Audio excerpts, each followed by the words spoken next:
Hello, my dear students. Welcome to the session.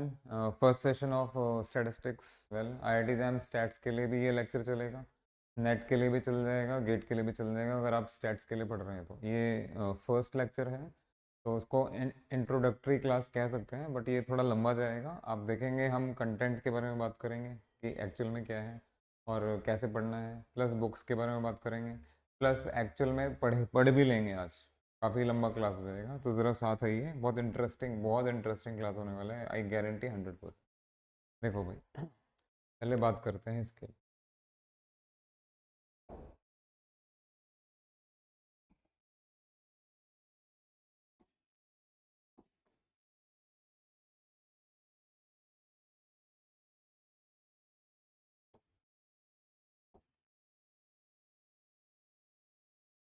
भाई ये तो है ही, ये आपका 70% और 30% वाला काम है। बेटा 70% स्टैट्स है और 30% मैथ्स है।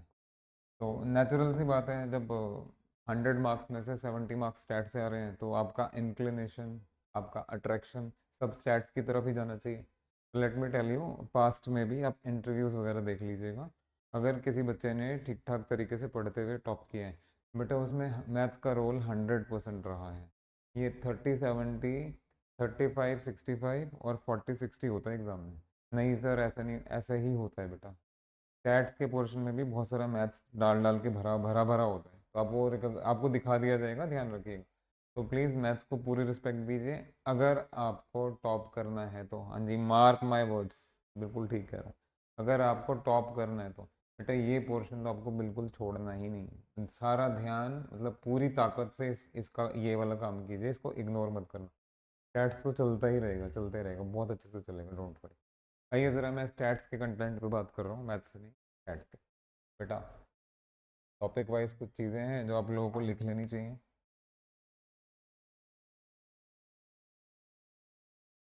कॉपी कर लीजिए। Basic probability,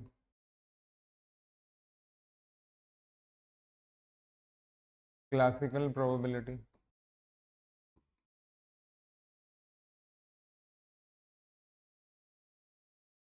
mean variance, MGF,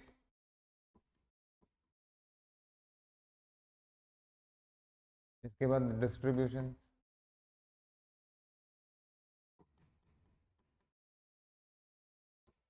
then transformation,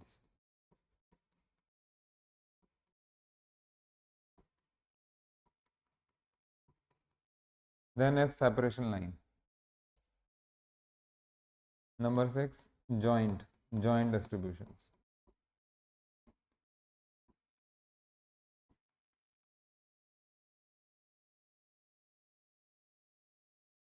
then number 7, estimators.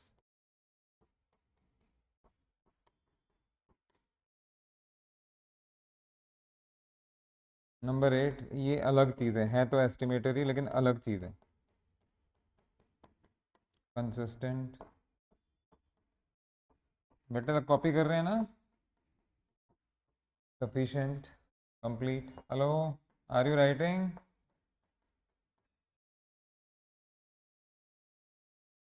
Number 9 आपका है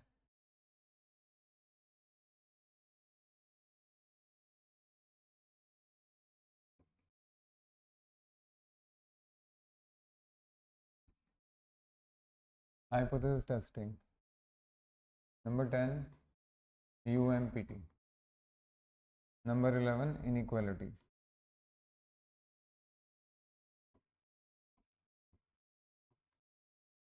देखिए भाई, अब इनमें घुस घुस के बात की जाएगी। ये आप आईआईटी जैम स्टैट्स के सिलेबस को 11 पार्ट्स में डिवाइड कर सकते हैं। यही नेट में भी है और यही गेट में भी है, ये सब है। नेट और गेट में थोड़ा सा और एक्स्ट्रा हो जाता है बस, और ज़्यादा कुछ नहीं है। जैसे 2 power n factorial experiment type वो चीज़ें आ जाती हैं, तो ये तो आपको पढ़ना ही है। अच्छा, देखने में लग रहा है 11 टॉपिक है और कुछ बहुत ज़्यादा भी नहीं लग रहा। लेट मी टेल यू, इनके अंदर इतना ज़्यादा है, इतना ज़्यादा है कि बस पूछो मत। तो मैं थोड़ा थोड़ा सब पे बोल देता हूँ, बेटा ज़रा ध्यान देंगे। All of you please see, please see, video तो आपको मिल ही जाएगा। बेटा सबसे पहले basic probability. This basic probability is that your 12th class probability. जिस तरह के क्वेश्चंस आप परम्यूटेशन कॉम्बिनेशन में स्टैंडर्ड क्वेश्चन पढ़े, वो भी बेसिक प्रोबेबिलिटी में ही होते हैं। परम्यूटेशन कॉम्बिनेशन के स्टैंडर्ड क्वेश्चन। बेटा वो 12th क्लास वाला भी आ सकता है और थोड़ा अपर क्लास वाला बोले तो परम्यूटेशन कॉम्बिनेशन में अच्छी चीज़ मिक्स करके प्रोबेबिलिटी निकालने के लिए बोल दिया। जैसे फॉर एग्जांपल बेस थ्योरम का नाम आपने सुना है। Hello, have you ever heard about Bayes theorem? Please tell me. तो ऐसा नहीं है कि हर साल आएगा बेस थ्योरम का question, but every alternate year या दो ईयर्स के गैप में आता ही है। वो रिकॉग्नाइज करने के ऊपर है बेटा, पहचानने के ऊपर है। आप कोई स्कूल का एग्जाम नहीं देने जा रहे हैं या 12th क्लास बेस एग्जाम नहीं देने जा रहे कि सिलेबस कर लिया और आगे मार्क्स, ऐसा नहीं, आपको भी पता है। तो मैं बेसिक प्रोबेबिलिटी पे ज़्यादा टाइम लगाने के लिए नहीं बोलूँगा। क्या कह रहे हैं सर, क्या कहूँ भाई, और सही चीज़ बोल रहा हूँ। बेसिक प्रोबेबिलिटी में बहुत ज़्यादा दिमाग लगाने की ज़रूरत नहीं है, बहुत ज़्यादा प्रैक्टिस करने की ज़रूरत नहीं है। वो साथ साथ चलता रहेगा। आज भी कराऊंगा मैं, ऐसा नहीं कह रहा कि नहीं कराएंगे, बट उसमें ऐसा मत करो कि 12th क्लास की बुक उठा ली, पूरा परम्यूटेशन कॉम्बिनेशन कर दिया, 6 महीने उसमें लगा रहे हैं, उसे कुछ नहीं मिलने वाला बेटा। साथ साथ चले गए, उसमें ज़्यादा टाइम मत लगाइए। क्वेश्चन आएगा एक, वो आपसे हो भी सकता है, नहीं भी हो सकता, फिर बच्चा कहेगा सर क्या कह रहे हैं आप? अरे ठीक कह रहा हूँ भैया, बचपन से लेकर के चलिए, वो standard 1 2 3 4 5 6 7 8 9 10th class 11th class 12th class, अगर उन 12 क्लासेस का आपसे ये पूछा जाए भाई सबसे ज़्यादा मुश्किल टॉपिक कौन सा था, और टॉपिक्स में मैं आपको बोल दूँ, मैथमेटिक्स में मेट्रिसेस का टॉपिक है, ट्रिग्नोमेट्री का टॉपिक है, और ये आपका लिमिट कॉन्टिन्यूटी है, फिर आपका परम्यूटेशन कॉम्बिनेशन है, अलजेब्रा है, ये है वो है। तो बेटा एक ही टॉपिक निकल के आएगा कि परम्यूटेशन कॉम्बिनेशन ने तंग करके रखा हुआ था। फिर आपसे पूछा जाएगा अच्छा वो मुश्किल था या कंफ्यूजिंग था? हाँ अब हुई ना बात, वो कंफ्यूजिंग था, एम आई राइट? वो कंफ्यूजिंग था, परम्यूटेशन कॉम्बिनेशन का टॉपिक कंफ्यूजिंग था। बेटे ये वही है, वो एग्जाम में आपको क्या बड़े बड़े धुरंधरों को भी कंफ्यूजन हो जाती होती है, तो उस पर बहुत ज़्यादा दिमाग मत लगाओ। मैं इग्नोर करने के लिए नहीं बोल रहा हूँ, लेकिन उसको थोड़ा छोड़ के चलो। बेसिक प्रोबेबिलिटी आपका सारा काम शुरू होता है यहाँ से, क्लासिकल प्रोबेबिलिटी से। लेट मी टेल यू, ये पढ़ते हुए ही वो कवर हो जाएगा। और बताइए, तो ये यहाँ से मैं आपको सारा कुछ कराऊंगा। आओ जरा बेटा, क्लासिकल प्रोबेबिलिटी में जैसे सैम्पल स्पेस हो गया, इवेंट्स हो गए, रैंडम एक्सपेरिमेंट हो गया, ये वो सारी चीज़ें। मीन वेरिएंस एमजीएफ के साथ साथ मैं एक चीज़ और लेके चलता हूँ, characteristic function. Moment generating function तो आप लोग पढ़ते ही हैं, हम यहाँ कैरेक्टरिस्टिक फंक्शन भी पढ़ेंगे और फिर आपको दिखाएंगे कि उसकी हेल्प से कितना बड़ा काम हो सकता है। एमजीएफ और कैरेक्टरिस्टिक फंक्शन साथ साथ चलेंगे, बहुत अच्छा कंपैरिजन होगा। जो चीज़ें एमजीएफ के पास हैं और जो चीज़ें नहीं हैं, वो सब कुछ कैरेक्टरिस्टिक फंक्शन के पास है, तो उसकी हेल्प से वो सारा काम हो सकता है जहाँ एमजीएफ फेलियर हो जाएगा। Okay, I will tell you. Distributions में तो इतना है कि शायद आपको लिखने के लिए बोलूँ तो आप ही अभी 10 पेज लिख देंगे। Binomial, Poisson, geometric, negative binomial, hyper geometric, multinomial, उसके बाद कॉन्टिन्यूस डिस्ट्रीब्यूशन का जो काम है आपका, normal distribution, chi square, beta, gamma, exponent, है ना, यही सब है ना। बहुत से बहुत है, बहुत से बहुत है बेटा, बेसिक क्वेश्चन नहीं है एग्जाम में। हेलो, आपसे ये थोड़े ना बोलेंगे, ये थोड़े ना कहेंगे कि भाई चलो आप पॉइजन डिस्ट्रीब्यूशन का मीन निकाल के दिखाओ। उनका दिमाग खराब है, उनका ऐसे ऐसे क्वेश्चन देंगे तो एकेडमिक्स के क्वेश्चन है, तो थोड़ा घुमा फिरा के देते हैं, घुमा फिरा के, तो तैयार रहिएगा। मैं बार बार जब मैं आपको मैथ्स की क्लास दे रहा था आप लोगों को, मैं बार बार मेंशन कर रहा था यूनिफॉर्म डिस्ट्रीब्यूशन, वही पकड़ के रखा मैंने मतलब कोरोना ऑनवर्ड्स बहुत नोटिस किया, पहले भी हम कराते थे, बट कोरोना ऑनवर्ड्स ये नोटिस किया कि पता नहीं उनको यूनिफॉर्म डिस्ट्रीब्यूशन से कौन सा प्यार हो गया, जॉइंट में भी वही डाल के देंगे। फिर ये मैथमेटिक्स में जो फंक्शन होता है आपका, greatest integer function and fractional part function, वो यूनिफॉर्म डिस्ट्रीब्यूशन में डाल डाल के बच्चे की तो जान ही ले रखी है। बट वो आपको करना आना चाहिए, कंबाइन करना आना चाहिए। बिल्कुल सीधा सीधा सपाट क्वेश्चन नहीं, स्ट्रेट फॉरवर्ड क्वेश्चन नहीं आएगा एग्जाम। तो मैथ्स को स्टैट्स के साथ कंबाइन करने के लिए तैयार रहिए, करा देंगे आपको, सब करा देंगे। डिस्ट्रीब्यूशन अपने आप में बहुत वास्ट है। ओके, ट्रांसफॉर्मेशन भाई this is classical, this is classical. इसमें क्या है बेटा, इसमें ये है कि अगर x का डिस्ट्रीब्यूशन गिवन है तो एक्स स्क्वायर का निकालिए, अगर x का डिस्ट्रीब्यूशन गिवन है तो रूट x का निकालिए, अगर x का डिस्ट्रीब्यूशन गिवन है तो 2x+3 का निकालिए, अगर x का डिस्ट्रीब्यूशन गिवन है तो log x का निकालिए। Hello, are you getting the point? ये क्लासिकल है, फिफ्थ पार्ट क्लासिकल है। मैं अभी इसमें नंबर ऑफ क्वेश्चंस भी आपको बता दूंगा, बट थोड़ा थोड़ा देख लो जिससे दिमाग में घुस जाए, और जब हम पढ़ना शुरू करें ऐसा ना लगे कि ब्लैंक हो गया या आउट ऑफ द ब्लू शुरू कर दिया सब। तो ये सारी चीज़ें हैं, given X to find X square, given X to find root X, मतलब इसका मीन है तो उसका मीन निकालिए, या इसके बारे में पता है तो उसका वेरिएंस निकालो, एमजीएफ निकालो, ये निकालो, वो निकालो, फलाना, बहुत सारी चीज़ें आपको पढ़नी है। ओके। आगे आइए। हाँ जी, जॉइंट डिस्ट्रीब्यूशन आप देख रहे हैं, ये पूरे को हमने 3 सब पार्ट्स में डिवाइड कर दिया। ये फर्स्ट पार्ट है और ये जॉइंट डिस्ट्रीब्यूशन सिर्फ एक ही लाइन लिखी हुई है। बेटा एक लाइन तो लिखी हुई है, ये समझ लो कि यहाँ से सीधे सीधे 5 क्वेश्चन आएंगे। बाप रे बाप, सही कह रहा हूँ मैं, 5 क्वेश्चन आएंगे यहाँ से। 5 क्वेश्चन आप गिन लीजिएगा, 5 से ज़्यादा ही हो सकते हैं, वहाँ कम नहीं होंगे। इतना बड़ा मतलब काम है इसका। जॉइंट वाले में आपका कॉन्टिन्यूस में भी आएगा और डिस्क्रीट में भी आएगा। डिस्क्रीट वाले कभी कभी देते हैं, कॉन्टिन्यूस वाले अक्सर देते हैं, often. Discrete seldom and continuous often. Hello, are you getting my points? दोबारा देख लीजिएगा वीडियो, बात समझ में आ जाएगी। ठीक है जी। उसके बाद शुरू करते हैं आपका एस्टिमेटर। अब ये एस्टिमेटर में क्या है भैया, देखिए ये भी एस्टिमेटर है, ये भी एस्टिमेटर ही है, बट ये स्पेसिफिकली जो एस्टिमेटर बोला जा रहा है बेटा, यहाँ एमएलई का बोलबाला है। और एमएलई मतलब मैक्सिमम लाइक्लीहुड, और उससे थोड़ा सा कम एमओएम, मेथड ऑफ मोमेंट्स, इन्हीं का बोलबाला है मोटे तौर पे। तो ये एस्टिमेटर, इन एस्टिमेटर्स में आप यही पढ़ेंगे। बट ये असली चीज़ कंसिस्टेंट, सफिशिएंट, कंप्लीट, जब आप रिसर्च वर्क करेंगे या जिस काम के लिए आपने अभी इंटेंशन सेट किया था, या जिस काम के लिए आप कोचिंग ले रहे हैं, जिस काम के लिए आप पढ़ रहे हैं या पढ़ने जा रहे हैं, बेटा वो यहाँ छलकेगा। जब आप रिसर्च वर्क में जाएंगे आगे एडमिशन लेके, तो ये इन चीज़ों पे आपका अच्छा खासा कमांड होना चाहिए। ये वो चीज़ें हैं जो कभी किसी ने जीती नहीं है। आप बस इसके फ्लो में चल सकते हैं, इसके साथ मतलब कॉरेस्पॉन्डेंस बना सकते हैं, आप इनको जीत नहीं सकते। Hello, are you getting my point? सही कह रहा हूँ मैं, बिल्कुल, वैसे बिल्कुल सही कह रहा हूँ। आप इस टॉपिक को आप जीत नहीं सकते। It's like permutation combination, nobody can win, nobody can win. बस उसके साथ चलिए, क्वेश्चंस करते चलिए, बस जीतने की कोशिश मत करो। सेम थिंग हियर, ये है कंसिस्टेंट, सफिशिएंट, कंप्लीट, और ये पोर्शन स्टैट्स का कोई आसान नहीं है।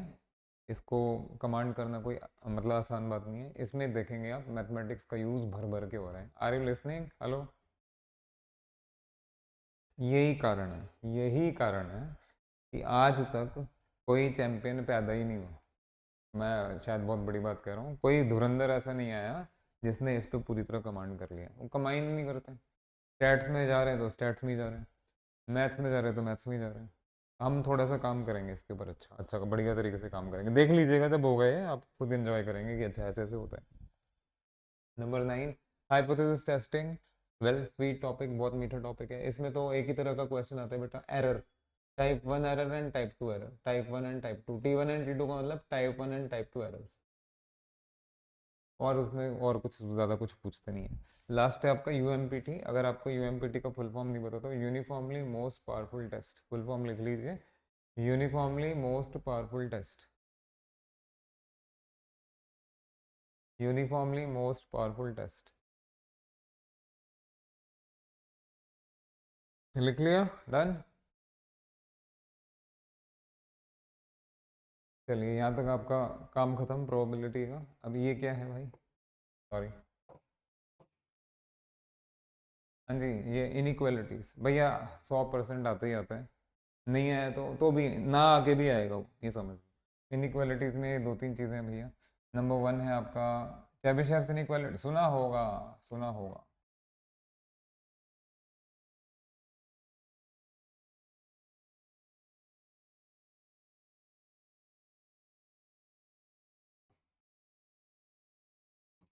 और भी हैं इनइक्वालिटीज, तो कॉशी श्वार्ट्ज हैं।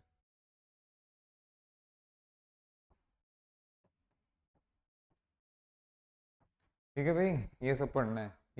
ये क्या लिखा है, चेबिशेव तो आपने पढ़ा था। ये टी का, टी साइलेंट है भैया, वो टी चेबिशेव ही होता है, T is silent. Hello, are you listening? बेटा ये पूरा सिनेरियो है। अब मैं मोटे तौर पे सब पे क्वेश्चंस लिख रहा हूँ, वो मिनिमम नंबर ऑफ क्वेश्चंस है, उससे ज़्यादा ही होंगे। बेटा बेसिक प्रोबेबिलिटी से एक क्वेश्चन आ जाएगा, या एक से दो क्वेश्चन आ जाएंगे। क्लासिकल प्रोबेबिलिटी से एक से तीन आ सकते हैं। मीन वेरिएंस एमजीएफ से भी, डिस्ट्रीब्यूशन से चार क्वेश्चन आ सकते हैं। ट्रांसफॉर्मेशन से एक से दो, और ये एमएलई एमओएम से एक से दो। कंसिस्टेंट, सफिशिएंट, कंप्लीट, तीन क्वेश्चन आ सकते हैं। Hypothesis testing again 1 to 2।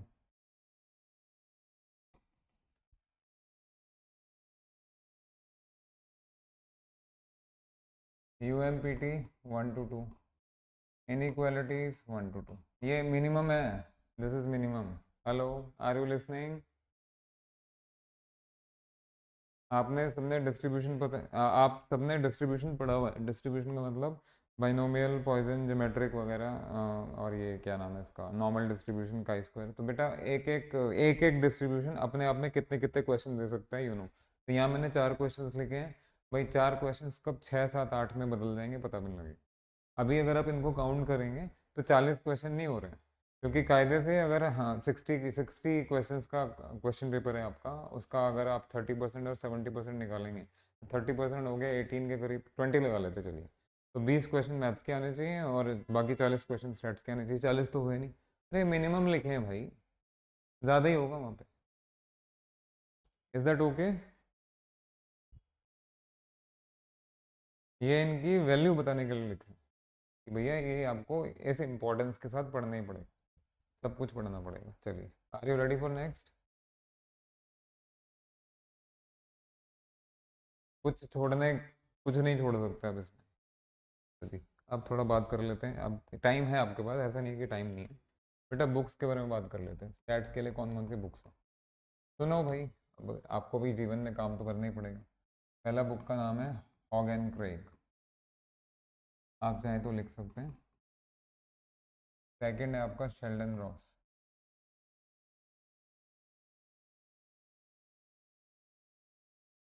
Number 3, FMS। आपको लगा था ये सबसे ऊपर लिखेंगे, लिख लो, कौन मना कर रहा है, मना थोड़ी ना है।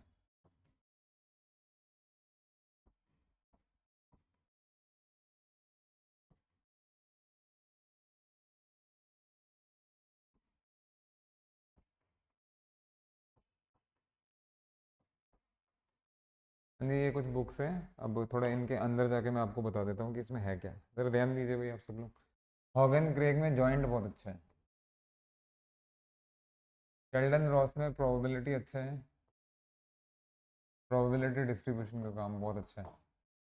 FMS की तो तारीफ ही क्या करनी। ये आपके मूड ग्रेबल बॉयज़ हैं, ये 3 लोगों ने मिलकर लिखी है, मूड ग्रेबल बॉयज़।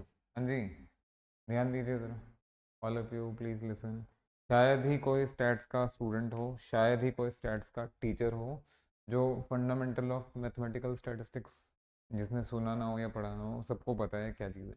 देखिए भाई, ये मतलब 20 30 साल से जो है ना आज तक वही है, उसमें इतना रत्ती भर भी चेंज नहीं हुआ।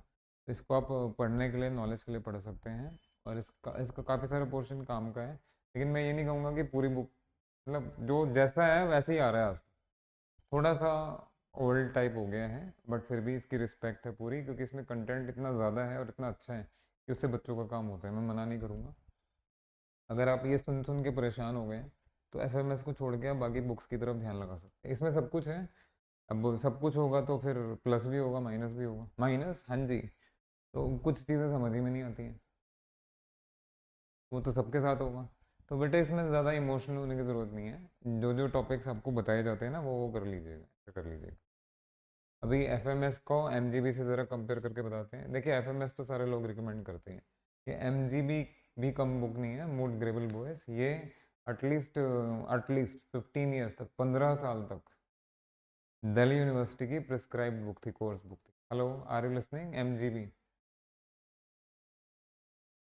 तो ये MGB बुक बहुत बढ़िया है, इससे भी आपका काम होगा, कई सारे टॉपिक्स बहुत अच्छे हैं, बहुत बढ़िया।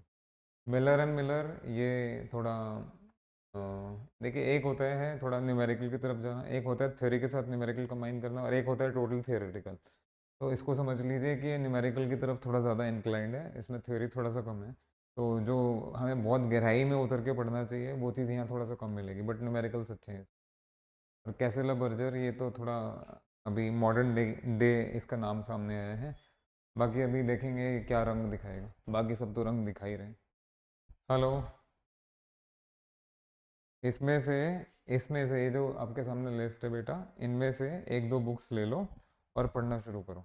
देखिए एफएमएस इतना ज़्यादा है, इतना ज़्यादा सुन लिया है आपने कि मतलब बच्चे वो पढ़ ले तो लेते हैं लेकिन पढ़ते नहीं है, और पढ़ते हुए तो थोड़ा सा शुरू शुरू का पढ़ लेंगे, इतना मतलब परेशान हो जाते हैं ना वो कि बस छोड़ ही देते हैं, देखा है मैंने इसलिए कह रहा हूँ। एक तो उसका साइज बुक का, और फिर उसका शुरू का कंटेंट ही दुखी करके रख देगा आपको। वो उसको पढ़ने का तरीका है ना, उसको पढ़ने का तरीका है कि भाई ये वाला टॉपिक के क्वेश्चंस करके आओ, ये वाले टॉपिक के क्वेश्चंस करके आओ। Hello, are you listening? चलिए, अब आगे चलें।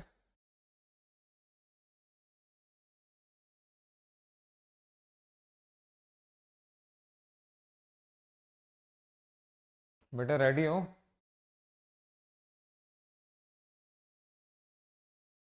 Give me 1 second.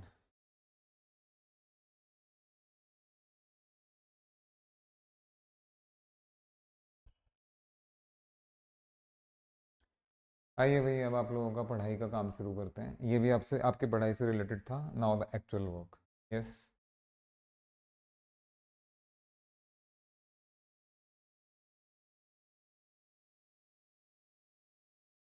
भाई मैं थोड़ा सा ना लंबी क्लास लूँगा, ज़रा ध्यान दो। हाँ जी, क्लासिकल प्रोबेबिलिटी से शुरू कर रहे हैं। इन क्लासिकल प्रोबेबिलिटी, या let's say in probability, everything starts with the term random experiment. तो बताइए ज़रा, रैंडम एक्सपेरिमेंट क्या होता है? मान लीजिए आपसे इंटरव्यू में किसी ने पूछ लिया कि भाई रैंडम एक्सपेरिमेंट डिफाइन करिए। रैंडम एक्सपेरिमेंट, तो which type of experiment is called random experiment? मतलब जैसे लेबोरेटरी वगैरह में एक्सपेरिमेंट होते रहते हैं, ये एक्सपेरिमेंट उन एक्सपेरिमेंट से कैसे डिफरेंट है, कैसे अलग है? तो बेटा उसके लिए मैं कुछ बोल देता हूँ, अगर आप लोग कुछ बोलना चाहें तो बोलिए।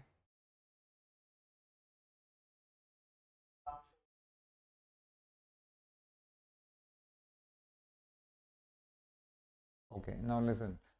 रैंडम एक्सपेरिमेंट, रैंडम एक्सपेरिमेंट के लिए आपको क्या बोलना है, ज़रा ध्यान से सुनो। देखो, बात हमारी ऐसी होनी चाहिए, मान लीजिए कल को आप इंटरव्यू बोर्ड के सामने बैठे हैं, वहाँ किसी ने आपसे क्वेश्चन कर लिया रैंडम एक्सपेरिमेंट को लेके, तो आपका आंसर ना मैक्सिमम लोगों को अपील करना चाहिए। ये नहीं कि एक को समझ में आया बाकियों को समझ में नहीं आया, या किसी को भी समझ में नहीं आ रहा है, बच्चा खुद ही, तो ऐसा नहीं होना चाहिए। Random experiment is that experiment in which all the outcomes are known to us, but which one will come first is not known to us। इसको यहाँ दिमाग में घुसा लो और यही बोलना आगे कभी भी। Random experiment is that experiment in which all the outcomes are known। जो जो आएगा सब पता है, बट सबसे पहले क्या आएगा, which one will come first is not known to us। बात समझ में आ गई? जैसे एग्जाम्पल तो है ही आपके पास, टॉसिंग अ कॉइन, क्या क्या आएगा, हेड टेल। पहले क्या आएगा, tossing a die, throwing a die. बेटा 6 आउटकम्स है, सबको पता है, but which one will come first is not known to us. Clear हो गया आपको? हेलो, यही बोलना है, कुछ और मत बोलना। अब आगे देखो। हाँ जी, इन रैंडम एक्सपेरिमेंट अब दो तीन चार तरह की टर्म्स डिफाइन की जा रही हैं। सबसे पहले सैम्पल स्पेस, मैं करवाऊंगा भी बहुत अच्छे क्वेश्चन आज। ये सैम्पल स्पेस क्या होता है? उसके बाद नंबर 2 है बेटा आपका इवेंट, क्या चीज़ होती है? देन नंबर 3 है बेटा आपके पास म्यूचुअली एक्सक्लूसिव इवेंट, क्या होता है?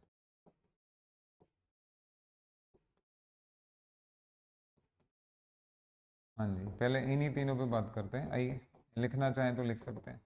बेटा सैम्पल स्पेस में आपको लिखना है इनर, लिख लीजिए। Sample space, sample space, what is a sample space? आप सबको पता है, collection of all outcomes.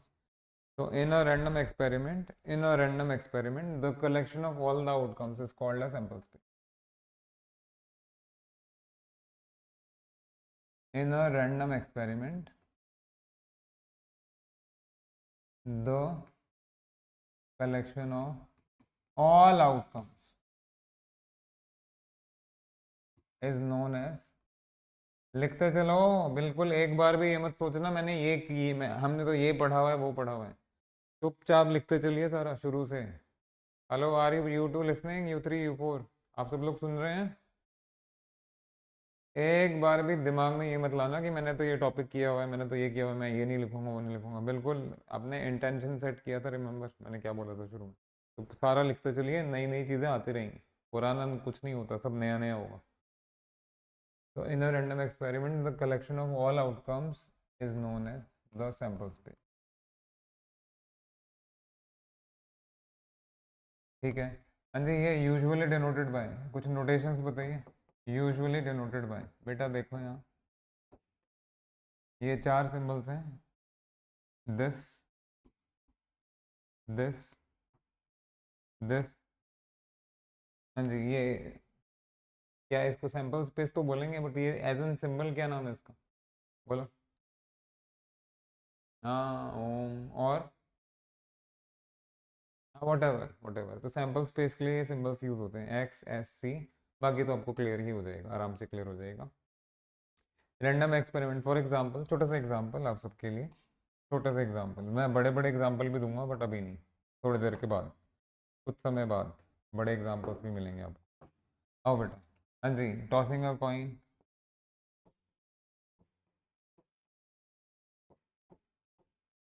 Unbiased coin को 2 बार टॉस किया तो आपको पता है सैंपल स्पेस क्या बनेगा, है ना। H H H T T H T T. Die toss किया तो क्या बने, सब पता है आपको, वो सब दिमाग नहीं खराब करना। चलिए, पहला तो हो गया। नंबर 2 लिखिए आप जरा, इवेंट क्या होता है बेटा, event, what do mean by an event. Event, yes, are you writing. Event is any subset of the sample, any subset of the sample space. तो ये आपका सैंपल स्पेस हो गया, म्यू कह लीजिए, सैंपल स्पेस ही कहने दीजिए। बेटा इसका कोई भी सबसेट होगा, ए बी करके जो भी होगा, वो आपका कहलाएगा इवेंट, ठीक है जी। उसके बाद म्यूचुअल एक्सक्लूसिव इवेंट क्या होते हैं, वो कुछ नहीं, म्यूचुअल एक्सक्लूसिव में क्या करना है, two events are mutual exclusive, two events are mutually exclusive if and only if they are disjoint, they are disjoint. जैसे एग्जाम्पल के लिए, अरे भैया भर भर के एग्जाम्पल मिलेंगे, काहे घबराते हो, दुनिया भर के एग्जाम्पल मिलेंगे, यही देख लो, साथ आओ कोई बात नहीं, लिख लेना, हमारी तो आदत है भाई। मान लीजिए आपने 2 कॉइन्स टॉस किए, तो बेटा जो सैंपल स्पेस बनेगा आपका एच एच है ना, यू नो क्या क्या बन रहा है, तो दिस इज इक्वल टू, ध्यान दो भाई, ए है,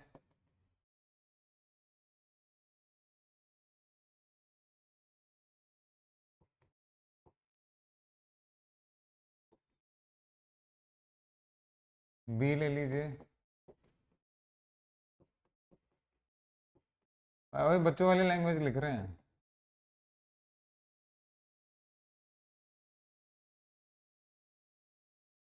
सी ले लीजिए।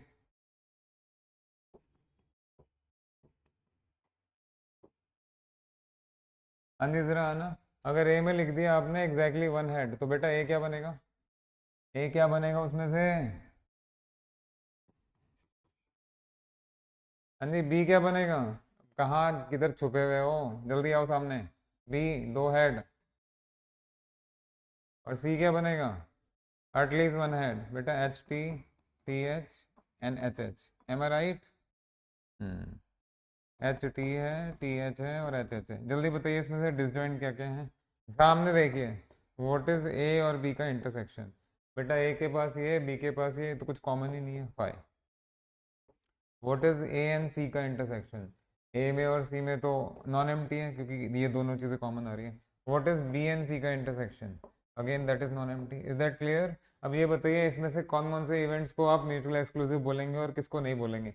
Events A and B are mutual exclusive, whereas events A and C are not mutually exclusive. Events B and C are not mutually exclusive. Is that clear?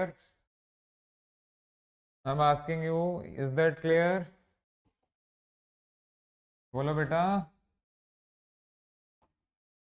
कह रही है अभी, यहाँ देखिए,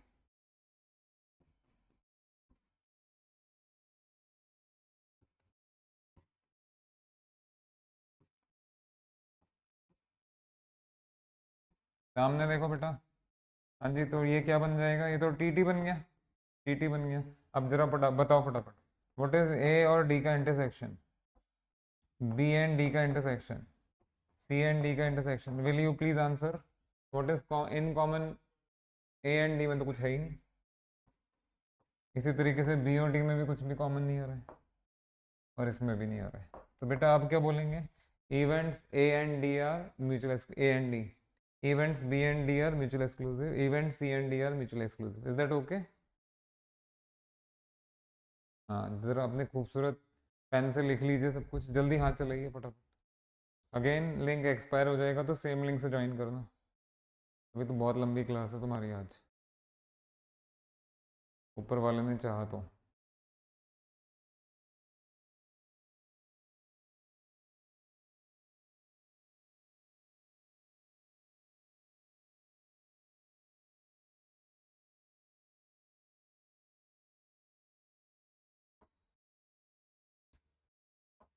ये मैं 1 सेकेंड, हाँ दिखा रहे हैं, दिखा रहे हैं। Next page.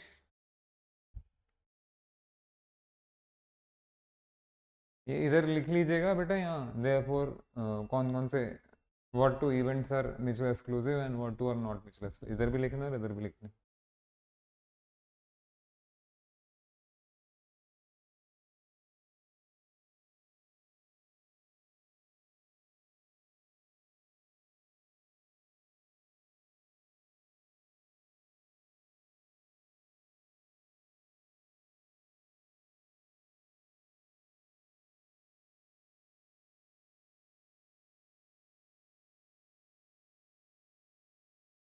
ये दीपांशु आप भी लिख रहे हैं? Please right it down.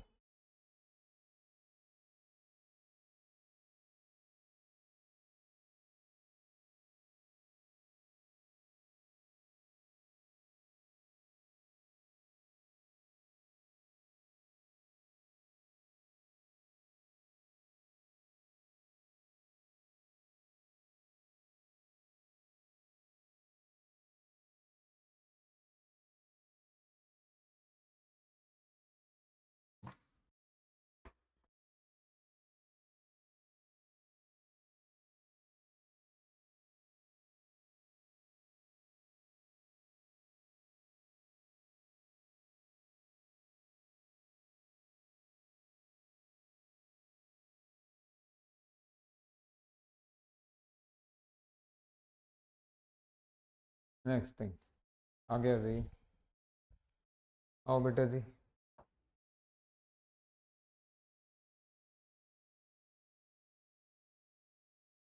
And ये रिजल्ट नंबर 1 कॉम्प्लीमेंटेशन, जरा कॉपी करना बंद कीजिए और देखिए।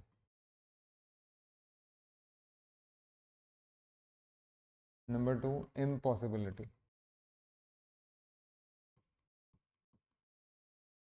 Number 3 additive law.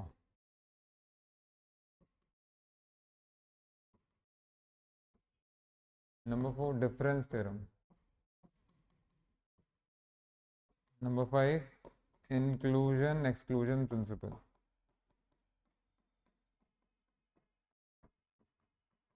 देखिए भाई, पहला है आपका कॉम्प्लीमेंटेशन, ध्यान दीजिएगा। कॉम्प्लीमेंटेशन क्या कहते हैं? Probability of A complement which you know very well. भाई आप थोड़ा ना बड़े हो जाओ, हाँ? थोड़ा बड़े हो जाइए। Hello, hello, are you listening? देखिए बड़े हो जाइए, मैंने क्यों कहा? देखो भैया, कुछ बुक्स में अभी भी वही पुरानी कहानी चल रही है। ये सिंबल छोड़ दो, किसी काम का नहीं है, अननेसेसरीली दुनिया को, सारे सारी दुनिया को ना कंफ्यूजन ही रहता है। ये सिंबल छोड़ दीजिए भाई। एक ए कॉम्प्लीमेंट के लिए ए सी लिखिए, सबको क्लियर हो जाएगा क्या लिखा है। ओके। इम्पॉसिबिलिटी कहता है बेटा probability of an event which can not अगर, यानी प्रोबेबिलिटी ऑफ एम्प्टी इवेंट या इम्पॉसिबल इवेंट इज 0। ठीक है जी। एडिटिव लॉ 12th क्लास में आपको सिखाया गया था, probability of A union B, याद तो होगा ही तुम्हें। अभी देखो जरा क्या दिखाएंगे आज आपको क्लास में। P A plus P B minus P A intersection. Next है आपका डिफरेंस थ्योरम। हाँ जी, डिफरेंस थ्योरम पे आइए, डिफरेंस थ्योरम पे आइए ऑल ऑफ यू। एक्स ले लो या सैंपल स्पेस ले लो आप। बेटा ज़रा पिक्चर देखना, this is A, this is B. Now पहले पहले ये दो दो तीन चीज़ों के ऊपर बात कर रहा हूँ मैं। बेटा are you clear with A union B? Please answer करो। पिक्चर के हिसाब से यूनियन पता है आपको? इंटरसेक्शन पता है? पिक्चर के हिसाब से माइनस नहीं पता, ए माइनस बी डिफरेंस पता है तो बहुत अच्छी बात है बेटा, ये वाला पोर्शन आएगा ए माइनस बी, ये वाला पोर्शन आएगा। तो आप देख सकते हैं कि इसमें ए है या ए के एलिमेंट्स हैं, लेकिन वो बी के एलिमेंट्स नहीं है, जो मतलब बी में चले गए वो एलिमेंट्स नहीं। तो what is probability of A minus B बेटा? Probability of A minus B क्या होगा? The most natural thing, A लीजिए और बी हटा दीजिए, या यूं कह सकते हैं कि ये वाला जो यहाँ जो क्वेश्चन मार्क था ए में से उसको माइनस कर दो क्वेश्चन मार्क को, तो this is probability of A minus probability of their intersection, the most natural thing. अरे डिफरेंस में ए वाला पोर्शन आ रहा है लेकिन इंटरसेक्शन वाला पोर्शन नहीं आ रहा, तो यही प्रोबेबिलिटी में भी लिख दिया। Hello, is it okay? हाँ जी, यही मैं दो तीन बातें करूंगा इसके ऊपर भी और इसके ऊपर भी, पहले लिख देते हैं सारा। बेटा इंक्लूजन एक्सक्लूजन प्रिंसिपल क्या होता है? अगर किसी स्कूल के बच्चे से पूछा जाए कि बेटा ये ए सेट है और ये बी सेट है, तो इमीडिएटली उछल के बोलेगा वो, पॉजिटिव सेंस में कह रहे हैं भाई कि सर ए बी में, ए बी का सबसेट है तो number of elements in A और number of elements in B, number of elements in A. Meeting end हो गई है, आ जाओ आ जाओ आ जाओ, दोबारा आ जाओ।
हेलो, हेलो, हाँ जी आ गए?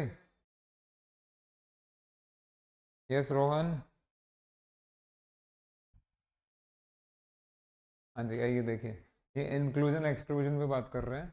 बेटा number of elements in A, number of elements in B, natural comparison है कि ए में जितने एलिमेंट्स हैं और बी में जितने एलिमेंट्स हैं, number of elements in A will be less than और equal to number of elements in B. तो बेटा प्रोबेबिलिटी में भी यही होगा, इसको कहते हैं इंक्लूजन एक्सक्लूजन प्रिंसिपल। अगर ए बी का सबसेट है तो प्रोबेबिलिटी साइज का रिस्पेक्ट करेगा, this implies probability of A will be less than equal to probability of B. A is contained in B. This implies probability of A is less than equal to probability of B. Is that clear? अगर यहाँ super set होगा तो उधर फिर greater than equal to वो sign चला जाएगा। But ये सारी चीज़ें क्लियर है आपको? हेलो, ये वो बेसिक रिजल्ट्स हैं जिसकी वजह से आपके 2 से 3 क्वेश्चंस हो जाएंगे, मेरी बात का विश्वास करो। आईआईटी जैम के एग्ज़ाम में इनसे रिलेटेड 2 से 3 क्वेश्चंस आते हैं, मैं अभी आपको डिफरेंट क्वेश्चंस के माध्यम से लेके चलूँगा, तो ज़रा काम करते हैं इसके ऊपर। Yes, are you ready for some more work?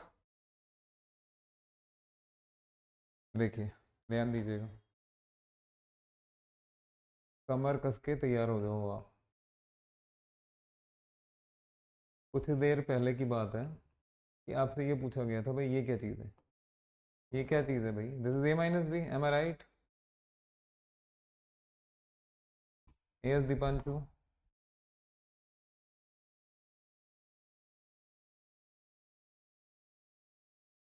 बेटा ये क्या चीज़ होगी, बोलिए। बी माइनस है, बी माइनस है, बी माइनस है। Now one more thing, the question is what is,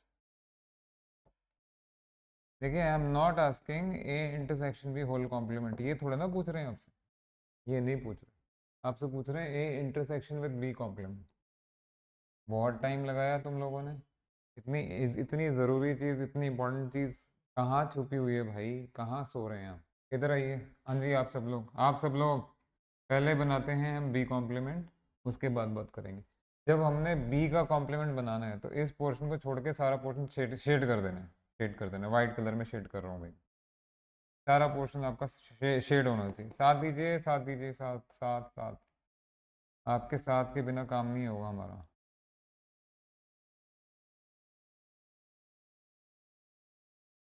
हाँ जी, ये आपने बी कॉम्प्लीमेंट शेड कर दिया। बेटा अब इसका इंटरसेक्शन लेंगे आप किसके साथ, ए के साथ। तो ये जो व्हाइट कलर में आपको शेडेड पोर्शन दिख रहा है इसका इंटरसेक्शन लोगे आप लोग किसके साथ, ए के साथ, तो बेटा ये आएगा। बोलो बोलो बोलो फटाफट बोलो, देखो ध्यान से देखो। अरे ये तो ए माइनस भी आ गया बाबा, आ गया ना, तुमने नोटिस क्यों नहीं किया? It's actually A minus B, am I right? Check करिए पहले, बोलिए। तो तो तो तो आज के बाद बेटा a minus B can also be written as a intersection b complement, x minus Y can also be written as x intersection y complement. और जरा इसको बैकवर्ड रिकॉग्नाइज करते हैं, what is h intersection k complement? बोलो बेटा, h minus K. What, yes, what is b intersection a complement? कुछ बोलेंगे या नहीं बोलेंगे? वो पहचान लेना, ठीक है? वो तो तुमसे या मुझसे पूछ के पेपर नहीं सेट करेंगे बेटा, इधर आइए। हम बात कर रहे हैं डिफरेंस थ्योरम के ऊपर। Probability of A minus B is P A minus P intersection B, diagram भी दिख रहा है आपको। अब इसी का रीस्टेटमेंट, रीस्टेटमेंट।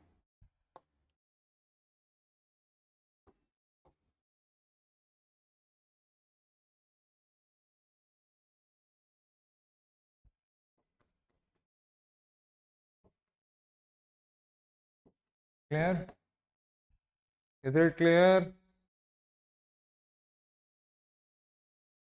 लिखिए, जल्दी हाथ चलाइए, फटाफट हाथ चलाइए, अभी तो बहुत काम करने हैं आपको और हमको।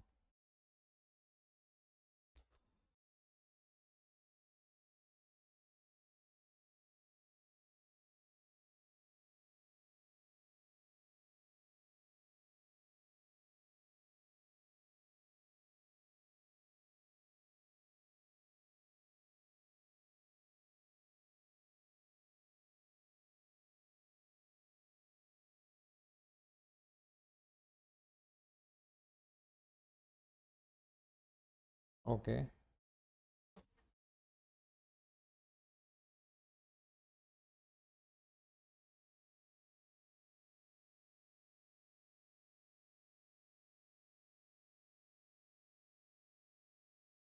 हाँ जी, ये डिफरेंस थ्योरम का काम आपका खत्म।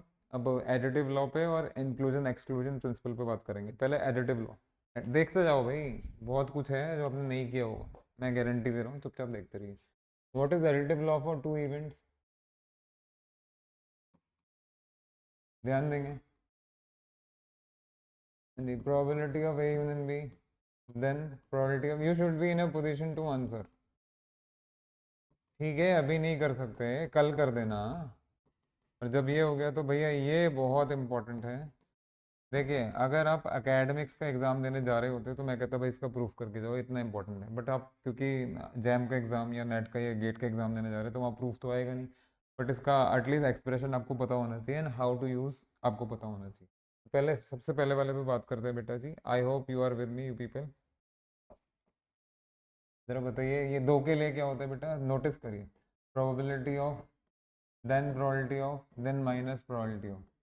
बेटा यही पैटर्न 3 में भी चलेगा, सिंगल के साथ आपका प्लस आएगा, डबल के साथ माइनस आएगा। तो जैसे सिंगल के साथ प्लस लिख दीजिए, डबल के साथ माइनस लिख दीजिए,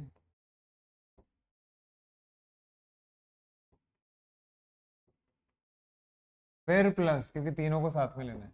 probability of A intersection B intersection, is it okay? चार वाला मैं लिखवा नहीं रहा, लेकिन पैटर्न आप समझ गए। सिंगल में प्लस, डबल में माइनस, फिर ट्रिपल में प्लस प्लस प्लस, फिर लास्ट वाला आएगा आपका P A intersection B intersection C intersection D with minus sign. Is that clear? हाँ जी, this is important for your exams. मान लो मेरी बात, this is important. Additive law for N events अभी लिखवाया जा रहा है आपको, भैया जरा साथ देना। ये तो पक्का है, ये तो पक्का है।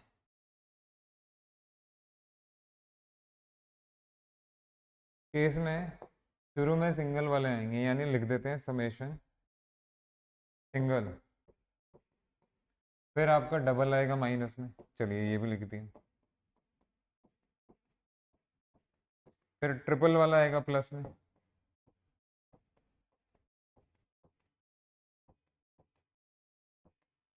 फिर 4 वाला आएगा माइनस में, ये समझ में आता है। और ये भी यहाँ से नोटिस कर सकते हैं बेटा, लास्ट बिल्कुल आखिरी वाला टर्म देखिए, उसमें सबका इंटरसेक्शन आता है और सिंगल टर्म आएगा।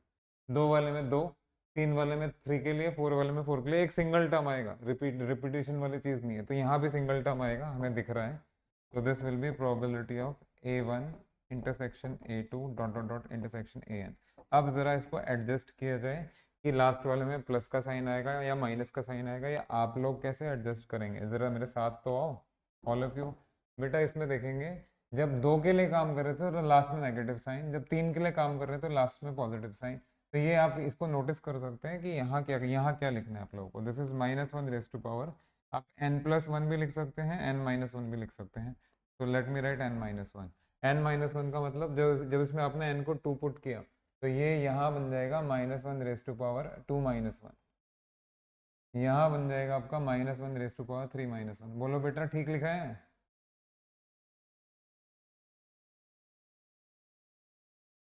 यस रोहन, ठीक है बढ़िया। अब इन सब का इलाज करते हैं कि समेशन कहाँ रन कर रहे हैं। बेटा वो तो आपको दिख ही रहा है, summation I1 to n run करेगा। यहाँ पे 2 सिंबल्स हैं तो आई जे लिख दिया आपने, यहाँ 3 सिंबल्स है तो आई जे के लिख दिया। देखिए इसमें ये पहले वाला ठीक है, बट दूसरे तीसरे में प्रॉब्लम है। क्या प्रॉब्लम है? ये प्रॉब्लम है ना, ये प्रॉब्लम है। By writing I J equal to 1 to n, what you are considering कि इसमें A1 का इंटरसेक्शन A2 के साथ तो आएगा ही आएगा, और इसी में A2 का इंटरसेक्शन A1 के साथ भी आ जाएगा। कोई उस पर रोक तो लगी नहीं होगी। नहीं सर ऐसा करते हैं, आई नॉट इक्वल टू जे लिख देते हैं, उससे वो नॉट इक्वल टू जे वाला ही तो है। बेटा आपको बात समझ में आई? इसी समेशन में वी विल हैव, अगर अभी एज ऑफ नाउ ये भी है और इसी समेशन में ये भी बैठा हुआ है। बेटा बोलते का है नहीं, बैठा है या नहीं बैठा है? तो हमें, हाँ जी, हमें researcher mind point of view से ऐसी चीज़ लिखनी चाहिए जिससे इस तरह का रिपीटेशन बच जाए। तो भैया यही पूछा जाएगा आपसे इंटरव्यू में। अब ये मत बोलना कि इंटरव्यू नहीं होगा। तो वहाँ आपको ये आंसर करना है कि सर ये जो समेशन है ना, ये आई लेस देन जे के लिए, बस हो गया काम। This is for I less than J less than के। बेटा बात समझ में आई? दैट मीन्स इसमें, ओके लेट मी इस वाले में ये एक्सप्रेशन आ रहा है और ये एक्सप्रेशन नहीं आएगा, तो एक चीज़ 2 बार नहीं आएगी। इसी वाले में this expression is coming but this is not coming. Hello, are you getting the point? Are you getting the logic? बढ़िया बढ़िया, बहुत अच्छी बात है। और जब 3 वाले को देखा आपने तो आपको दिख रहा है A1 along with A2 along with A3 तो है, but A1 along with A3 along with A2 नहीं है, तो वो रिपीटेशन वाला काम ही खत्म हो गया। बेटा क्लियर हो गया आपको? तो आप सबके लिए यस, इनिशियल क्लासेस में भी और अदरवाइज भी, तो ये है बहुत काम की चीज़। इसको प्लीज़ हाईलाइट करके ना कहीं लिख लीजिए। This is called additive law for N events. Statement तो याद होनी चाहिए। न्यूमेरिकल के माध्यम से जब 2-3 बार हम इसको अप्लाई करेंगे तब इसको देख भी लेंगे। This is additive law for N events. Statement याद होना चाहिए, additive law for N event statement, और सब सारा प्लेसमेंट वगैरह सब क्लियर होना चाहिए।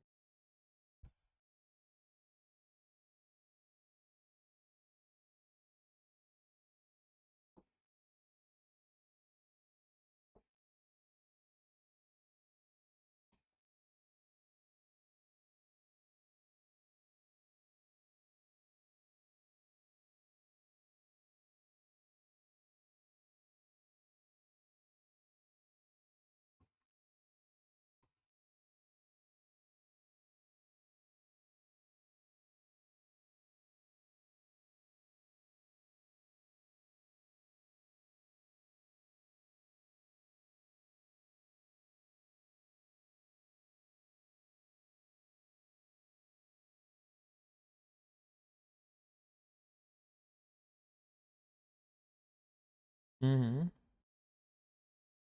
हाँ हाँ लिखो लिखो, कंप्लीट करो भाई, इसमें तो मैं ये भी नहीं कह सकता अपने आप कर लेना, तो बहुत कुछ कराना है।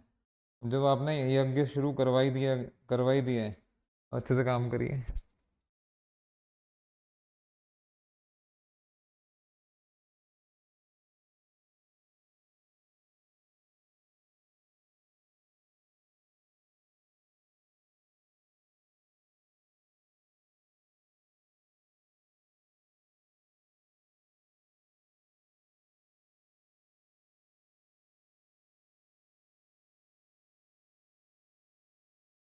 Ready for next?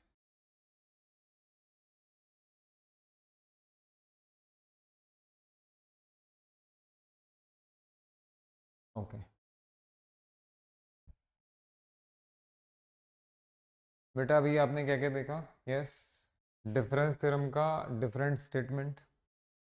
Additive law can be apply to two events, twelfth class से चल रहा है वो तो, three events, four events, even N events. और आपके लिए एन इवेंट्स वाला ही है स्टेटमेंट, अच्छे से क्लियर कर लेना घर पे बैठ के कि क्या स्टेटमेंट है। अब हम बात करेंगे इंक्लूजन एक्सक्लूजन प्रिंसिपल पे। इन सब में शायद ये लास्ट वाले दो ही ऐसे हैं जो आपने बहुत कम अप्लाई किए हैं। तो बेटा इंक्लूजन एक्सक्लूजन पे आ जाओ जरा, फटाफट आइएगा please.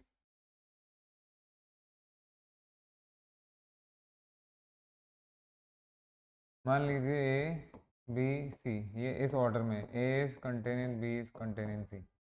Immediately you will say कि भैया जो प्रोबेबिलिटी है ए का, that will be less than equal to probability of B, less than equal to probability of C. तो probability respects the size of the events या size of the sets. चलिए समझ में आता है, समझ में आता है। अब मैं एक क्वेश्चन रेज कर रहा हूँ भाई, देखो लॉजिकली जवाब देना, लॉजिकली। आपका आज की क्लास और नेक्स्ट क्लास, ये जो दो क्लासेस हैं, ये इमीडिएटली आईआईटी जैम के तीन क्वेश्चंस आपके निर्धारित कर देंगे कि आप कर पाएंगे या नहीं कर पाएंगे। मैं कह रहा हूँ, साथ रहिए तो। True false?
Yes please, please try honestly. Hello, करिए।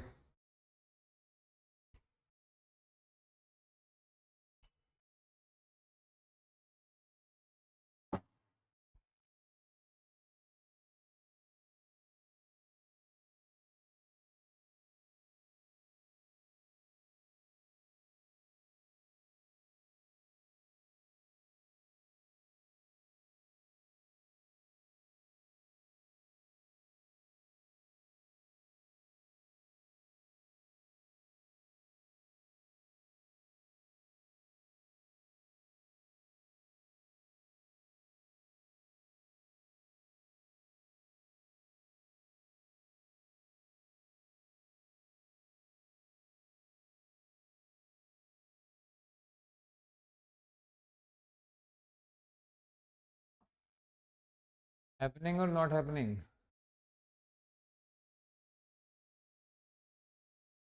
This happening will decide your future happening. देखिए भाई, ये क्वेश्चन पूरी तरह, और मैं आपको 2015 2015 से लेकर के 2023 तक, 24 तक इवन, एक एक क्वेश्चन पेपर के क्वेश्चंस निकाल के भी दिखा दूंगा कि ये इन्हीं जो चार पांच रिजल्ट्स हैं ये कैसे यूज़ हो के आ रहे हैं, देख लीजिएगा। बस तैयार हो जाइए उसके लिए। आइए ज़रा, यस ऑल ऑफ यू, ये क्या क्या चीज़ें लिखी हैं बेटा? उसके लिए हमें दो तीन चीज़ों की आवश्यकता है। Number one, all of you, पहला है inclusion exclusion principle. Probability respects the size of the set. Set छोटे हैं, प्रोबेबिलिटी छोटा होगा, सेट बड़े हैं, प्रोबेबिलिटी बड़ा हो जाएगा। और ये प्रोबेबिलिटी ऑफ इम्पॉसिबल इवेंट, जैसे फॉर एग्जांपल बच्चों वाली चीज़ है, संडे के दिन मंडे होने का प्रोबेबिलिटी, ये कैसा नॉनसेंस का क्वेश्चन है? संडे को कोई मंडे होता है?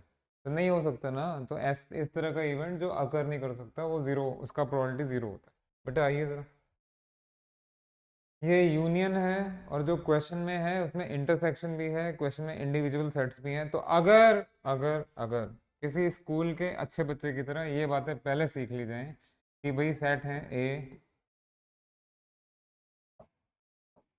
आपका सेट है ए, आपका सेट है बी, आपका सेट है ए इंटरसेक्शन बी, और आपका सेट है ए यूनियन बी। हाँ जी, इनमें नेचुरल रिलेशनशिप अब तो आप समझ ही जाएंगे। यूनियन हमेशा बड़ा होता है और इंटरसेक्शन हमेशा छोटा होता है। नाउ क्वेश्चन इज किससे बड़ा होता है और किससे छोटा होता है? अरे भैया, यूनियन उन सेट से बड़ा होगा जिनसे मिलके बना है, इंटरसेक्शन उन सेट से छोटा होगा जिनसे मिलके बना है। तो A intersection B is contain in A and A is contained in A union B. Likewise, A intersection B is contained in B, and this is further contained in A union B. बेटे ये छोटी सी बात समझ में आ गई? जल्दी बताओ। ठीक है, बढ़िया। तो यहाँ पे फिर प्रोबेबिलिटी वाला कॉन्सेप्ट आराम से लग जाएगा। छोटी सी बात याद रखना कि अगर आपको यूनियन इंटरसेक्शन को कंपेयर करना है तो भैया नेचुरल सी बात है, यूनियन बड़ा होगा, इंटरसेक्शन छोटा होगा, और सेट्स उसके बीच में लाई कर रहा आ जाएगी। ध्यान से देखिएगा, मैं टाइम खराब करने के मूड में तो बिल्कुल भी नहीं हूँ। Solution goes like this, solution goes like this. बेटा यूनियन जीरो है, वी नो दैट। जल्दी बताओ, ए में और ए यूनियन बी में क्या रिलेशन होगा बेटा? बेटा बोलो। तो this implies probability of A is less than equal to probability of A union B. थोड़ा सा रो लीजिए क्योंकि ये प्रोबेबिलिटी तो जीरो है। So this implies probability of A is less than equal to zero. But आपको तो स्कूल में कुछ बताया गया था, और स्कूल में आप बहुत अच्छे बच्चे थे, स्कूल में ये बताया गया था कि भैया प्रोबेबिलिटी ऑलवेज लाई बिटवीन 0 और 1, बताया था। तो जरा दोनों को कंबाइन तो करो। नहीं हो रहा कंबाइन? तो कुछ नजर आया? अरे ये तो ट्रू हो गया, ये तो ट्रू हो गया, सब ट्रू हो जाएंगे ऐसे ही। साथ आइए, साथ आइए। क्या यही आर्गुमेंट बी के ऊपर नहीं लगेगा? कैसे नहीं लगेगा यार, कमाल है। अब you are not aware, you are not open, तो लगाएंगे कैसे? लगा ही नहीं पाएंगे। ये तो जीरो है, so this implies P B is less than equal to zero. But हाँ जी, 12th क्लास का प्रोबेबिलिटी क्या होता था? Greater than equal to zero. So therefore कुछ बोलोगे? ये कॉपी कर रहे हो? बोलो बेटा। बढ़िया, ये तो बहुत बढ़िया काम हो गया यार, कमाल हो गया। आपने तो नोटिस ही नहीं की थी इतनी छोटी सी बात। ये आपके पास लॉजिक कम है। चिंता ना करें, हमारे साथ आएंगे तो लॉजिक तो डेवलप होगा ही होगा। तो बेटा यहाँ से आपको समझ में आता है P A zero P B zero. तो P A zero P B zero, that means अगर ये दोनों का वैल्यू जीरो है तो दोनों का वैल्यू बराबर भी है। बेटा is that clear? Is that clear? And this is wrong because दोनों का वैल्यू जीरो वाला था। अब ये और ये इंटरसेक्शन वाला हम वो भी कर लेते हैं। वो भी कौन सा छोड़ा जाएगा आपके लिए, जब आपने इतना काम करवा ही लिया है तो दूसरा भी देख लो। हाँ जी, क्लियरली, क्लियरली आओ बेटा, क्लियरली। ए इंटरसेक्शन बी में और ए यूनियन, अरे यूनियन तो सबका बाप है भाई, तो इंटरसेक्शन कहाँ पीछे रहेगा?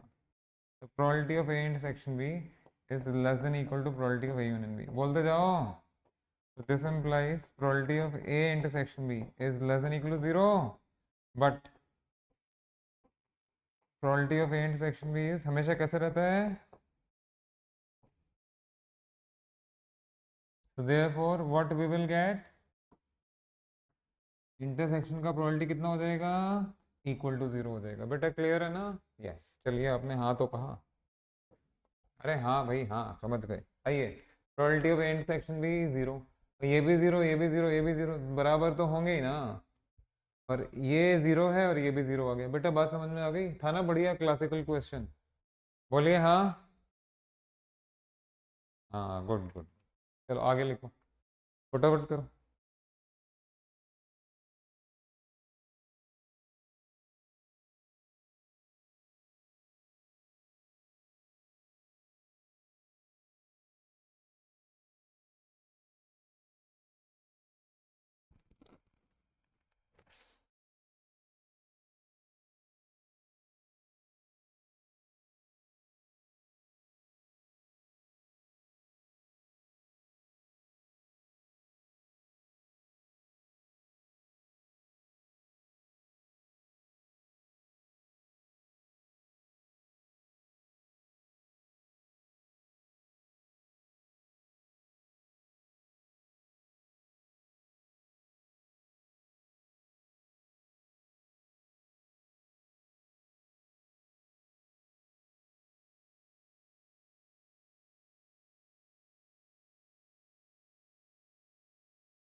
Rohan and this Deepanshu.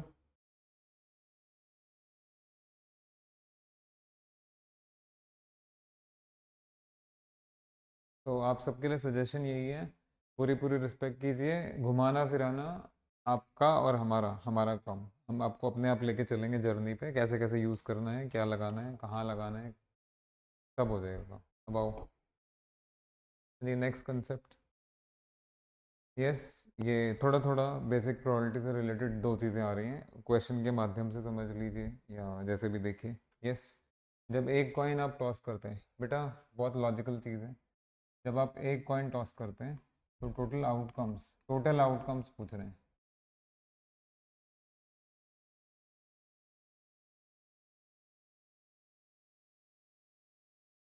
एक कॉइन में टोटल आउटकम्स हैं टू, दैट इज 2 पावर 1। बेटा दो कॉइन्स, जब दो अनबायस कॉइन्स टॉस करते हैं तो क्या आएगा आपका 4। जब 3 कॉइन्स करते हैं, हाँ जी, 3 कॉइन्स में आपका 2 पावर 3, एंड अगले में 4 कॉइन्स में आपका 2 पावर 4। देखिए स्कूल के स्टूडेंट को ये तो क्या ही पूछेंगे आउटकम्स, जब एक कॉइन टॉस किया जाए तो एक एच आएगा एक टी आएगा, कुछ नहीं है। दो कॉइन्स का भी सैम्पल स्पेस आप आराम से बना लेंगे। 3 कॉइन्स का आपने याद ही किया हुआ है, तो ज़रा 3 कॉइन्स का बनाओ और ज़रा 4 कॉइन्स का बनाओ sample space outcomes. 3 coins are tossed, 4 coins are tossed. Please please फटाफट करिए, मैं टाइम ख़राब करने के मूड में बिल्कुल नहीं हूँ। 3 कॉइन्स एंड 4 कॉइन्स, 3 कॉइन्स में टोटल आउटकम्स कितने हैं?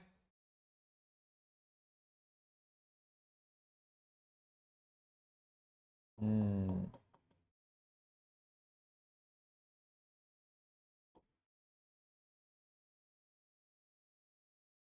अभी 4 वाला बना लेना, पहले 3 वाला देखो। देखो बेटा, वो जैसे भी आपने याद करके, याद ही कहेंगे अगर लॉजिक नहीं लगाया तो, क्योंकि वो जो याद किया हुआ है आपने उस हिसाब से आप 4 कॉइन्स वाला सैम्पल स्पेस बना ही नहीं पाओगे। क्या बात कर रहे हैं सर, मैं कह रहा हूँ 4 कॉइन्स वाला सैम्पल स्पेस आप बना ही नहीं पाओगे। क्यों सर? अरे देखो, आओ, 2 पावर 1 इज ओके, 2 पावर 2, बेटा 2 पावर 2 के केस में जो सैंपल स्पेस बनेगा वो ऐसे बनेगा। देखिए चार है ना, चार में से 2 बार हेड लिखिए और 2 बार टेल लिखिए और 50% कर दीजिए। खैर ये तो हमें वैसे भी पता था, ये तो वैसे पता था, लेकिन ये 2 पावर 3 वाला नहीं पता। सामने देखो ना, अब 8 आ रहे हैं तो 8 में से 4 टाइम्स आप हेड लिखो, 4 टाइम्स आप टेल लिखो, 50-50 करते जाओ, 4 का हाफ 2, फिर हाफ 1। ये आपके 8 आउटकम्स बन गए। इसी लॉजिक के हिसाब से आप 2 पावर 4 वाला करिए, 16 आउटकम्स, जल्दी करिए। जब 4 कॉइन्स टॉस किए जाते हैं, क्वेश्चन तो हो ही जाएगा।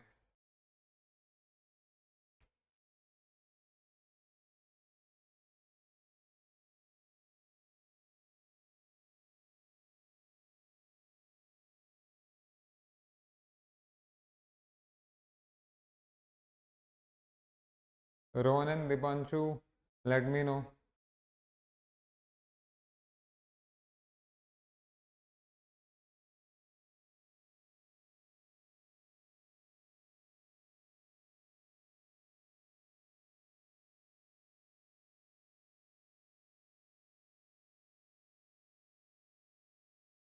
डन।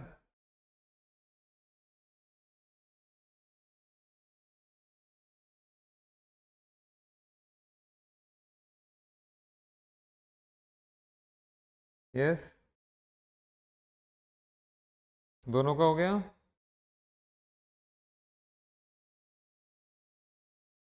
बेटा आपको मेथड समझ में आ गया ना? अगर पहले से आता है वेल एंड गुड, बट अब नया जो तरीका आपने सीखा, ये प्रोसेस ये जगह जगह काम आएगा, मैथ्स में भी काम आएगा, स्टेट्स में भी काम आएगा। हेलो, चलिए गुड। इस पे बेस्ड क्वेश्चन तो बहुत सिंपल है यार, इस पे क्या क्वेश्चन करें। अब अगला देखिए, देखिएगा भाई ज़रा ध्यान से, बहुत ध्यान से देखिएगा। हम इतने दिनों से क्या, प्रीवियस लाइफ, हाँ विच वन, हो गया।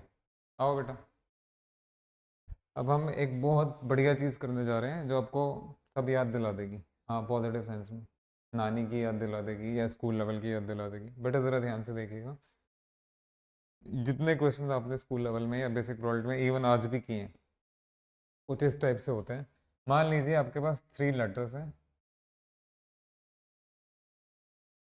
और उनको आपको 3 एड्रेसेस पे पोस्ट करना है। आई थिंक आप क्वेश्चन खुद से डिज़ाइन कर सकते हैं माइंड में। तो 3 लेटर्स हैं, L1 L2 L3 बोल दीजिए, और 3 अलग अलग एड्रेस हैं, तो एड्रेस 1 एड्रेस 2 एड्रेस 3 बोल दीजिए। अब किस तरह के क्वेश्चन हो सकते हैं बेटा, बात समझ में आ रही है? मैं तो आगे जा भी नहीं रहा, बट बात तो समझ ही गए होंगे। क्या क्या क्वेश्चन हो सकते हैं? फाइंड द प्रोबेबिलिटी दैट ये 3 एड्रेस सही, ये 3 लेटर्स अपने सही जगह पहुंच गए, सही एड्रेस पे पहुंच गए। हेलो। या 3 में से कोई भी लेटर सही जगह नहीं पहुंचा, या 3 में से एग्जैक्टली एक ही लेटर सही जगह पहुंचा, बाकी 2 गलत जगह पहुंच गए। इस तरह के क्वेश्चन हो सकते हैं ना।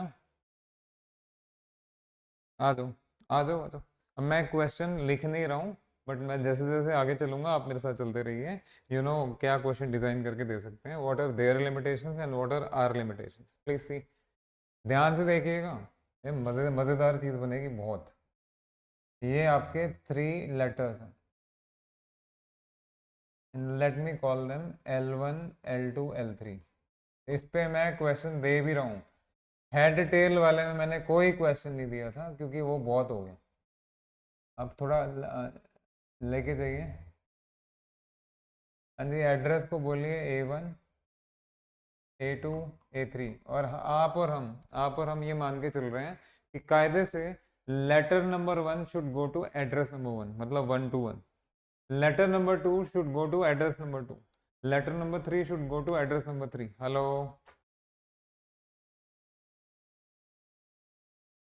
थोड़ा चैलेंजिंग एक्सपेरिमेंट करने को तैयार हैं आप लोग? मैं 2 तरह के एक्सपेरिमेंट करा सकता हूँ। Are you ready? इस तरह का काम कर लेना चाहिए। Are you ready?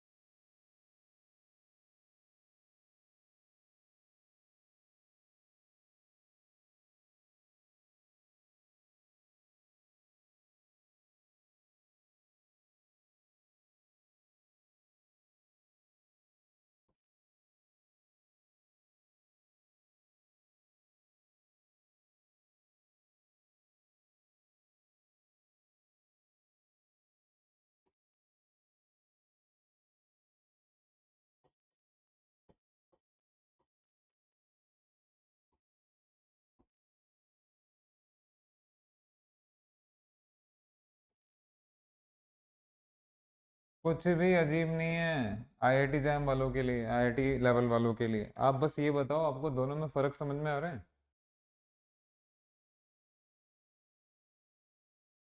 Yes Rohan.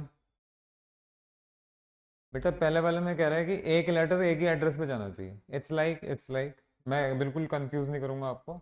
ये समझ लीजिए 3 पेन हैं और 3 स्टूडेंट्स हैं। अब अगर 3 पेन हैं और 3 स्टूडेंट्स हैं तो क्या हो सकता है भाई, एक एक पेन एज ए प्राइज एक ही को मिले।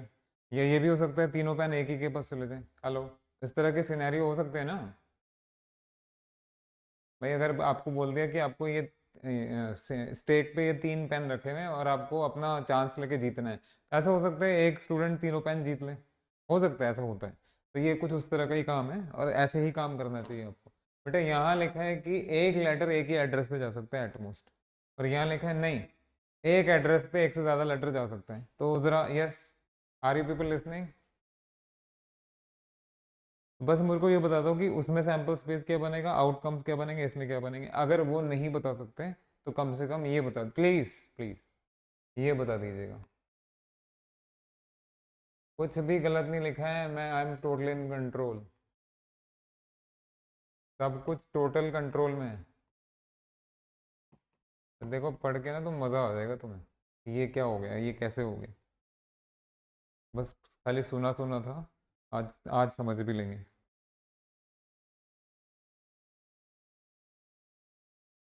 अगर सैंपल स्पेस नहीं निकाल सकते तो साइज ही बता दीजिए, इसमें साइज बता दीजिए।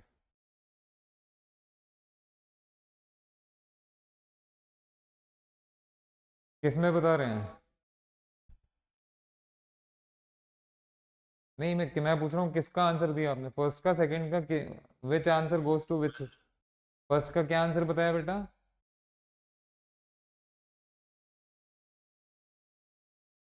फर्स्ट का 9 आंसर बताया, सेकंड का?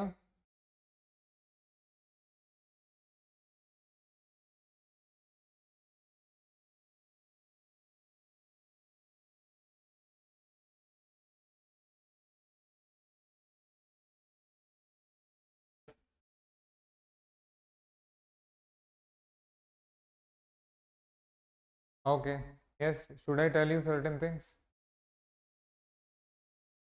रोहन, ठीक है, कॉपी करना बंद कीजिए आप लोग, आप दोनों, both of you, both of you. I hope आप पूरी तरह बोर्ड पे देख रहे हैं। देखो बेटा, कितने दिनों से आपको फंक्शंस पढ़ाए जा रहे हैं, यही तो मैंने बोला था, ध्यान देंगे। बेटा ये x है, ये y है।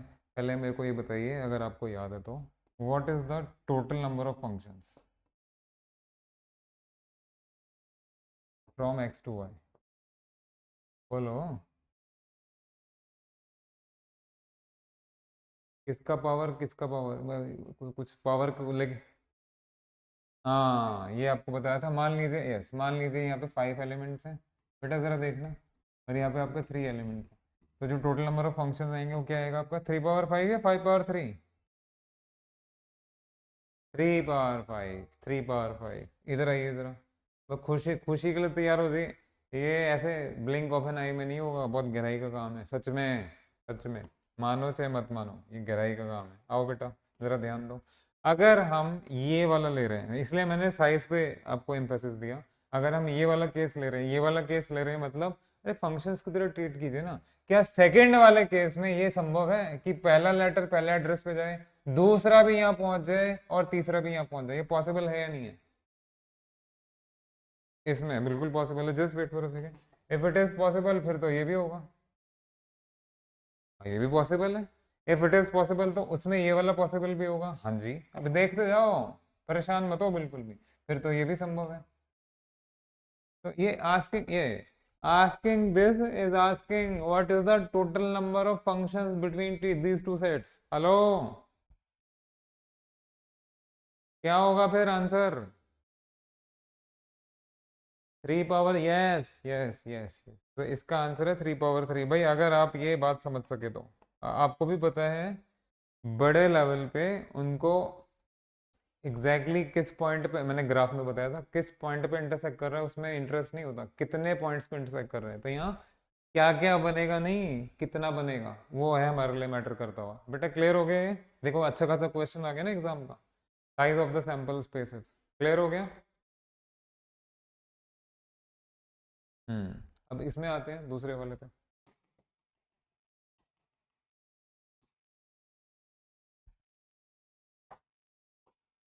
दूसरे वाले में मतलब जो केस आपका छूट गया,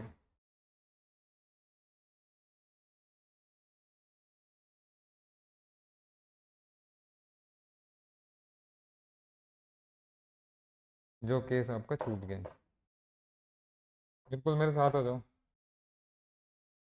सॉरी,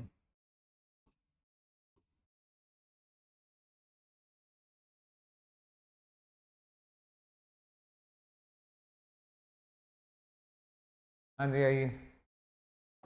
यस बेटा जी, ये जो फर्स्ट केस है, अगर आपने बोल दिया कि एक लेटर एक ही प्लेस पे जा सकते हैं, तो क्या ये फर्स्ट वाले केस में इस तरह की सिनेरियो, इस तरह का सिचुएशन क्रिएट हो सकता है पहले केस में? नहीं ना, नहीं हो सकता। तो बेटा अगर आप देख पा रहे हैं, अगर आप देख पा रहे हो, जो कि आप देख ही रहे हो, वो ये चीज़ पॉसिबल है, ये पॉसिबल है, ये पॉसिबल है। तो पहले वाला case is asking what is the total number of one one functions. Hello, one one functions. अगर यहाँ डिस्टिंक्ट एलिमेंट्स हैं तो वहाँ डिस्टिंक्ट इमेजेस ही बननी चाहिए। Is that equivalent to one one function? बोलो ना बेटा जी।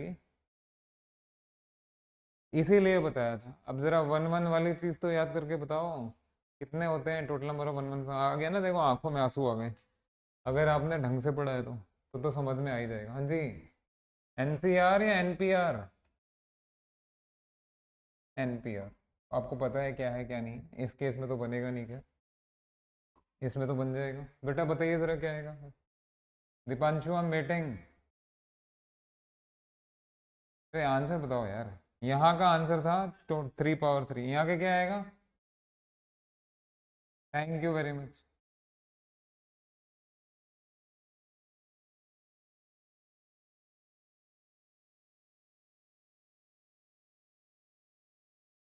पहले तो ये लिखिए। अब करना है हमें। मीटिंग एंड होने वाली है, दोबारा ज्वाइन करना।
हेलो।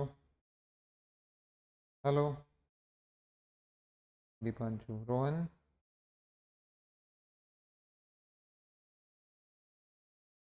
गुड। बेटा ये कंसेप्ट आपको क्लियर हो गया?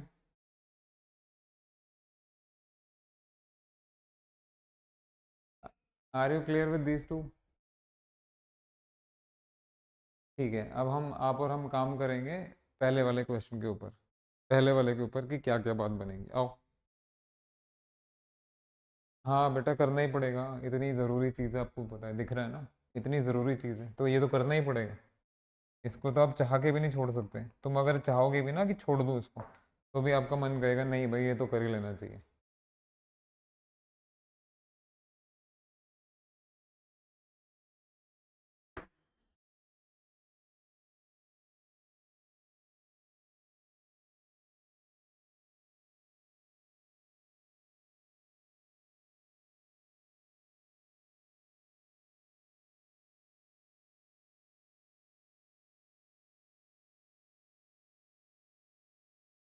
ये दीपांशु।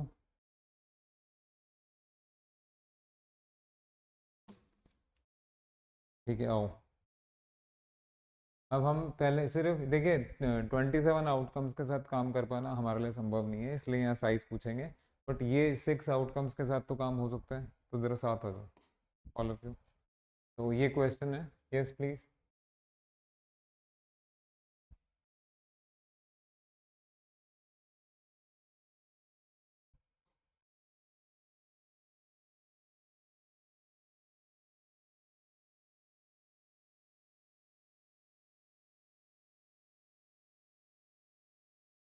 3 लेटर्स हैं, let me call them L1 L2 L3।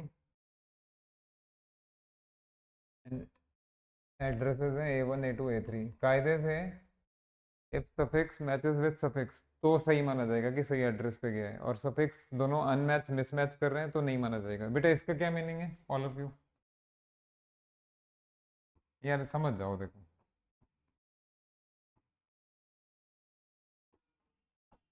This means letter number 1 associated with address number, ये ट्रू आपका सेंस है, या यही जाना चाहिए। बट यहाँ सेकंड थर्ड पे पहुंच गया, यहाँ थर्ड सेकंड, तो हम ये वाला बात करने जा रहे हैं अभी, ये सही है जरा। Yes. Sample space. If one letter can go to exactly one place या वन एड्रेस आपके पास है, तो बेटा ये बनेगा आपका। ज़रा ध्यान दो भाई, ध्यान दो, ध्यान दो, ध्यान दो, यही करने आए हो तुम। सॉरी। हाँ जी। सबसे पहले आइडेंटिटी फंक्शन वो क्या होता है? अरे y इक्वल टू एक्स का लाइन बाबा, वन का इमेज वन, टू का इमेज टू, थ्री का इमेज थ्री। ये देखिए identity function, I will be showing everything, ये कि अपना लेटर सही जगह पहुंच गया। ठीक है, उसके बाद थोड़ा मिसमैच होगा, सब कुछ होगा, मैं आपको बना के दिखा देता हूँ। बेटा अपनी नोटबुक चेक करके बताइए, इसमें सैंपल स्पेस का साइज कितना था? बोलो कितना था साइज? कितना था साइज? छः, यानी छः वन वन फंक्शंस बनेंगे। वो कौन से बनेंगे? वो मेरे साथ आ जाओ, मैं बता भी देता हूँ आपको, घबराने की बिल्कुल भी ज़रूरत नहीं है, विद इन मिनट्स आ जाएगा आपको। लेकिन ये अब करना पड़ेगा आपको, अब इसको छोड़ नहीं सकते, अब आप इसको छोड़ नहीं सकते।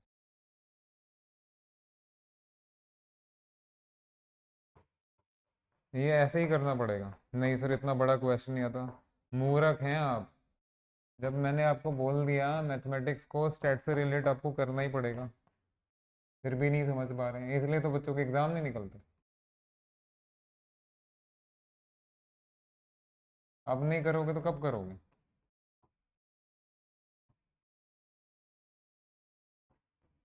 मैं तुम्हें सब कुछ कराऊंगा बिल्कुल नए तरह से। आओ भाई, सबसे पहले identity function, one goes to one, two goes to two, मतलब आप समझ रहे हैं ना, letter one goes to letter two, ये address one, letter second goes to address second. Are you getting the point? तो ऐसे करके बना लेना पहले।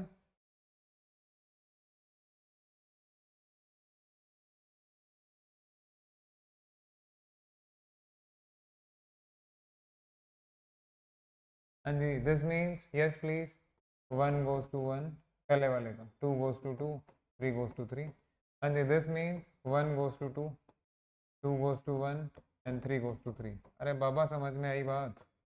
One goes to three, three goes to one, two goes to two. तो ये ऐसे करके बनाना तो पड़ेगा, क्योंकि क्वेश्चन तो आएगा, फिर वहाँ पे आंसू बहाइएगा। ज़रा साथ आइए। हाँ जी, जो छः आउटकम्स हैं, यस, जो छः आउटकम्स है वो इन छः फंक्शंस के माध्यम से आपके सामने है। आ जाइए, कोई बात नहीं। तो सबसे पहले identity function, these are, yes please, identity function. हाँ जी, पहला outcome, I am sorry, first outcome is L1 A1, L2 A2, L3 A3, और जो लास्ट आउटकम होगा यहाँ सब मैच कर रहे हैं, आखिरी वाले में कोई मैच नहीं करना चाहिए, बट इसके बीच में बहुत कुछ आपको सारा सफर तय करना है। हाँ जी आइए, वन गोज टू टू, तो टू गोज टू वन, और थ्री को थ्री पे छोड़ दीजिए। वन गोज टू थ्री, तो three goes to one,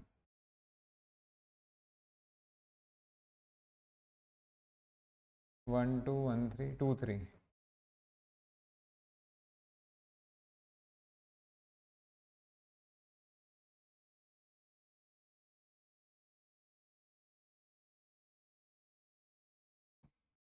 one two three,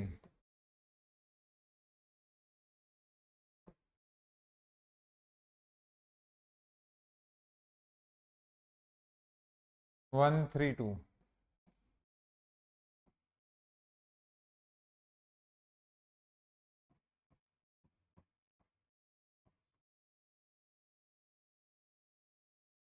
हाँ जी, जरा ये वाला केस देखो, पहला लेटर आपका A2, फर्स्ट इधर जा रहे हैं, सेकंड इधर जा रहे हैं, तो थर्ड पे जाएगा, थर्ड थर्ड पे जाएगा।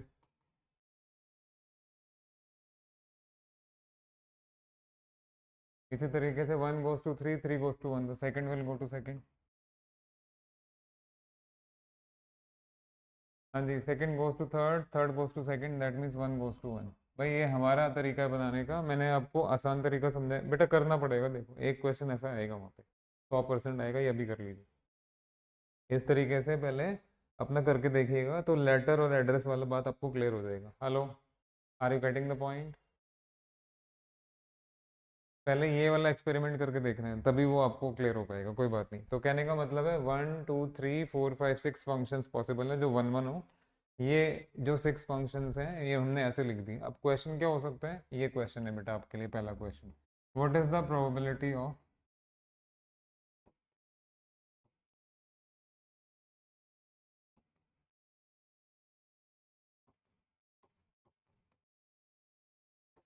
हाँ जी, what is the probability of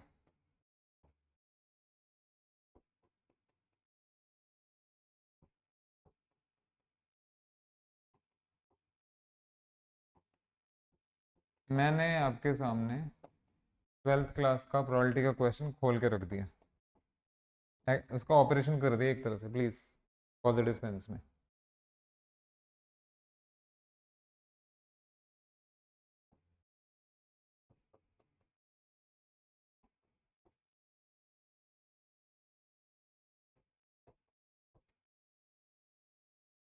बेटा ये क्वेश्चन समझ में आ रहा है? हेलो? अरे कहाँ छोड़ चले भाई, आप ही हमारे साथी हैं और हम आपके। हाँ जी, सारे लेटर्स अपने सही एड्रेस पे पहुंच जाए, यानी 1 goes to 1, 2 goes to 2, 3 goes to 3।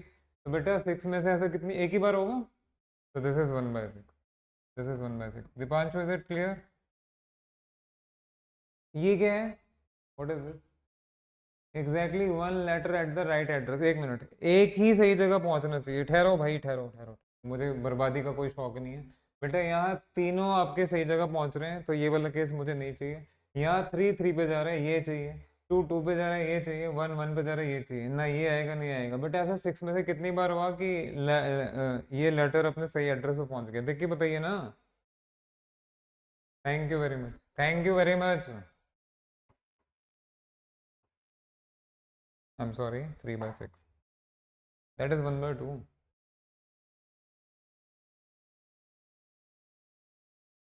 नहीं, ये तीनों है ना, देखिए ये आएगा। एग्जैक्टली 1 लिखा था वहां पे, देखो।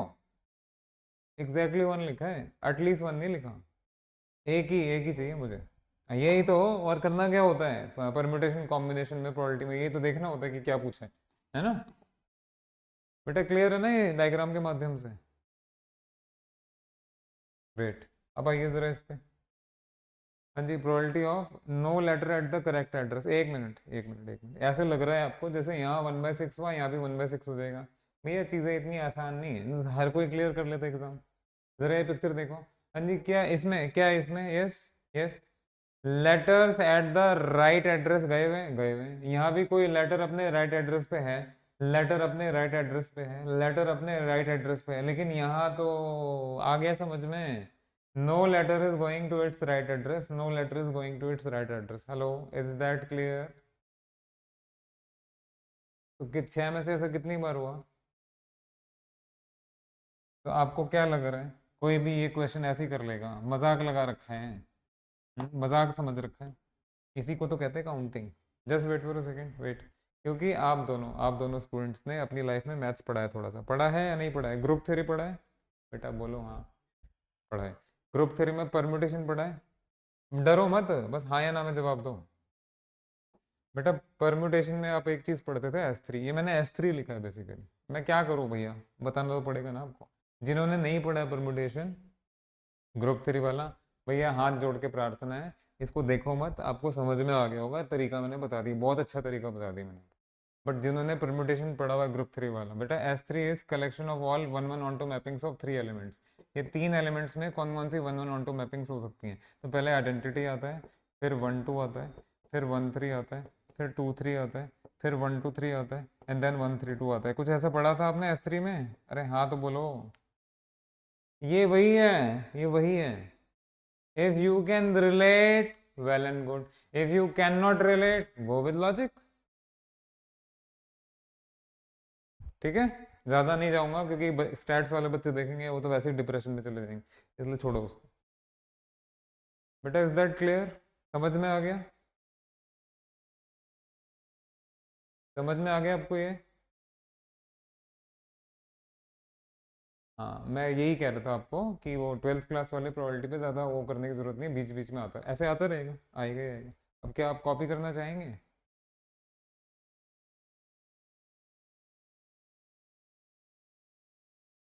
यस,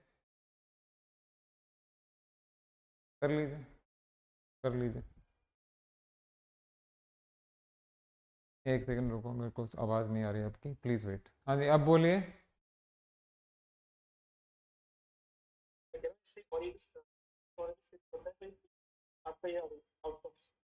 S3 का ऑर्डर 6 है, यानी there are 6 1 1 on 2 functions from 1 2 3 to 1 1 2 3। ये वही तो है, आपको बताया था ना, देखो।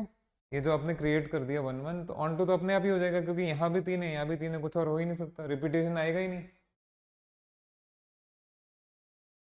नहीं रिलेट कर सकते मत करो, ऐसे लॉजिक लगाओ भाई, आपके सामने भी तो पूरा सब कुछ खोल खोल के दिए है। पहले देखिए, इस पे तो हम बाद में आए हैं, इस पे भी हम बाद में आए हैं, पहले तो आपको ये समझाया था। लॉजिक लगाओ ना, कब लगाओगे लॉजिक, कब लगाएंगे?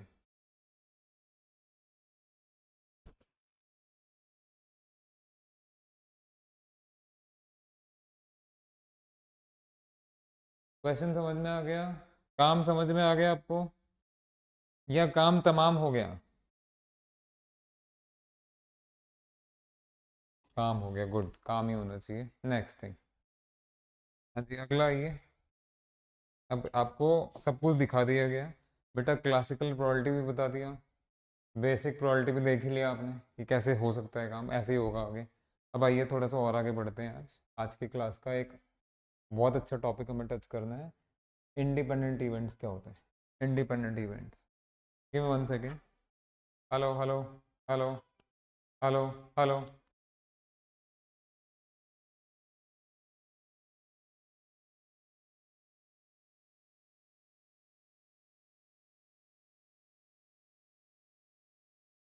हेलो हेलो, हाँ जी, ऑडिबल ऑडिबल। तो ज़रा आइए, अब हम लिखेंगे इंडिपेंडेंट इवेंट्स।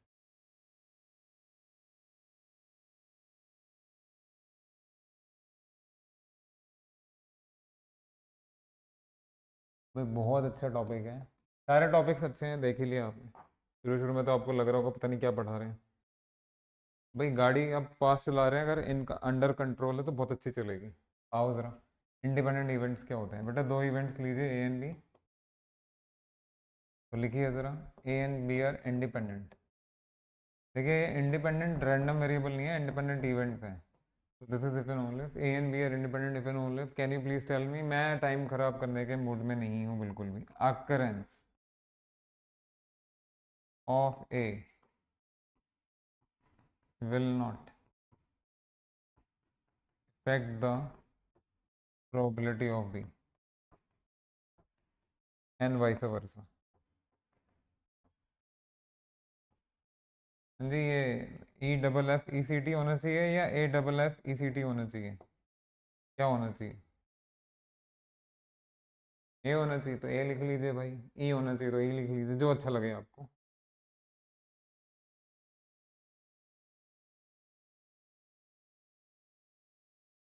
डन।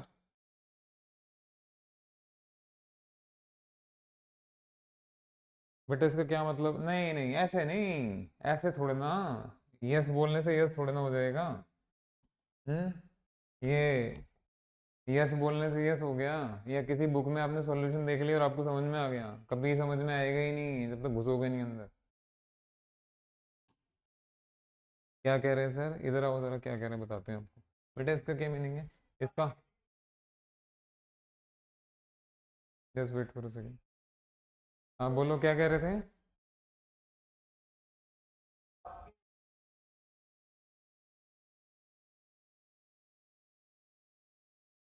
अच्छा, आपने जब रिकॉर्डिंग देखते हैं तब भी ऐसे ही होता है?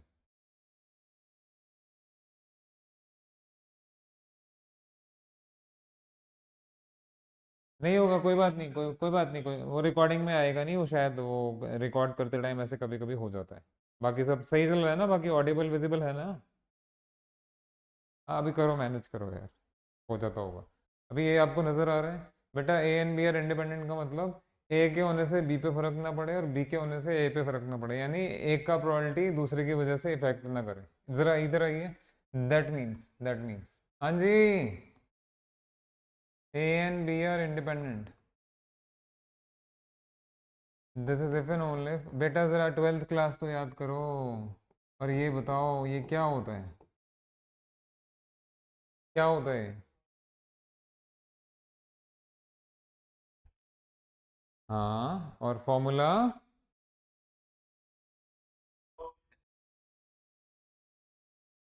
थोड़ी देर के लिए फॉर्मूले को किनारे करिए। बेटा इसका मतलब होता है probability of A given B, probability of A given B यानी निकाल रहे हैं प्रोबेबिलिटी ऑफ ए, लेकिन किसको ध्यान में रखते हुए, किसको देखते हुए, बी को देखते हुए। तो यहाँ बी का रोल है, बट यहाँ तो बी का रोल नहीं है। तो अगर ये इवेंट्स इंडिपेंडेंट हैं, then B has no role to play. तो logically speaking in that case जब ये इंडिपेंडेंट है, ये प्रोबेबिलिटी रिड्यूस होगी, सिंपली ये बन जाएगी। Am I right? प्रैक्टिकली यही मीनिंग है। बोलो बेटा, बस हो गया काम। So this is probability of A intersection B divide by P B, और उधर आएगा पी ए। अरे ये तो बहुत बढ़िया चीज़ आ गई। बस ऐसे बढ़िया ही होगा आपकी लाइफ में भी। Probability of A intersection B is P A dot P B. बेटा जी, आप सबके लिए मिठाई, बच्चों को तो मिठाई बहुत पसंद है। हाँ जी, सही सुना आप लोगों ने।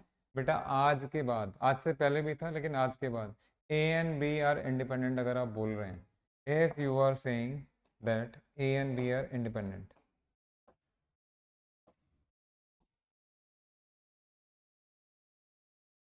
हाँ जी, if you are saying that A and B are independent, तो बेटा इसका मतलब ये निकाला जाएगा। इसको बोला जाता है, इसको बोला जाता है मल्टीप्लिकेटिव लॉ। क्या बोला जाता है? Multiplicative law. आपको तरीका समझा दिया। अब जरा इधर आइए, लिख लीजिएगा बाद में, कहाँ भागे जा रहे?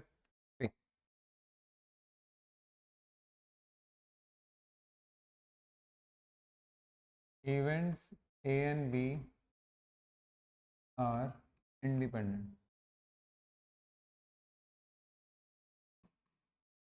If and only probability of A intersection B equal to, बोलो बेटा, P A dot P B. This is called, बोलो,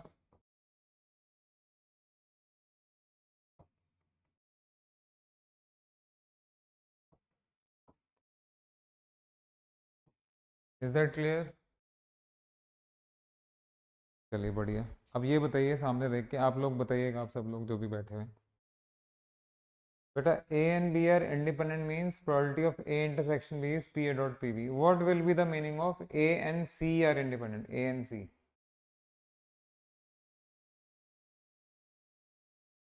बोलिए।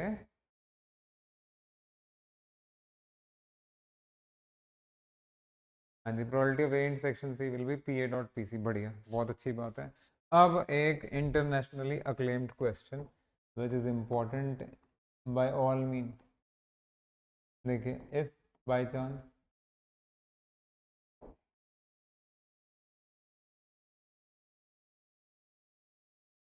If A and B are independent, then क्या होगा?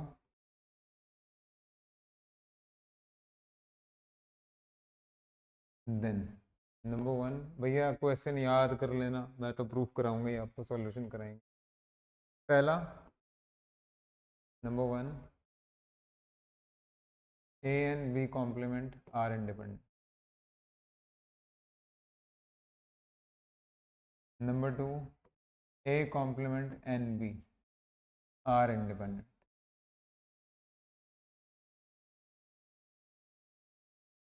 Number three, A complement and B complement are independent.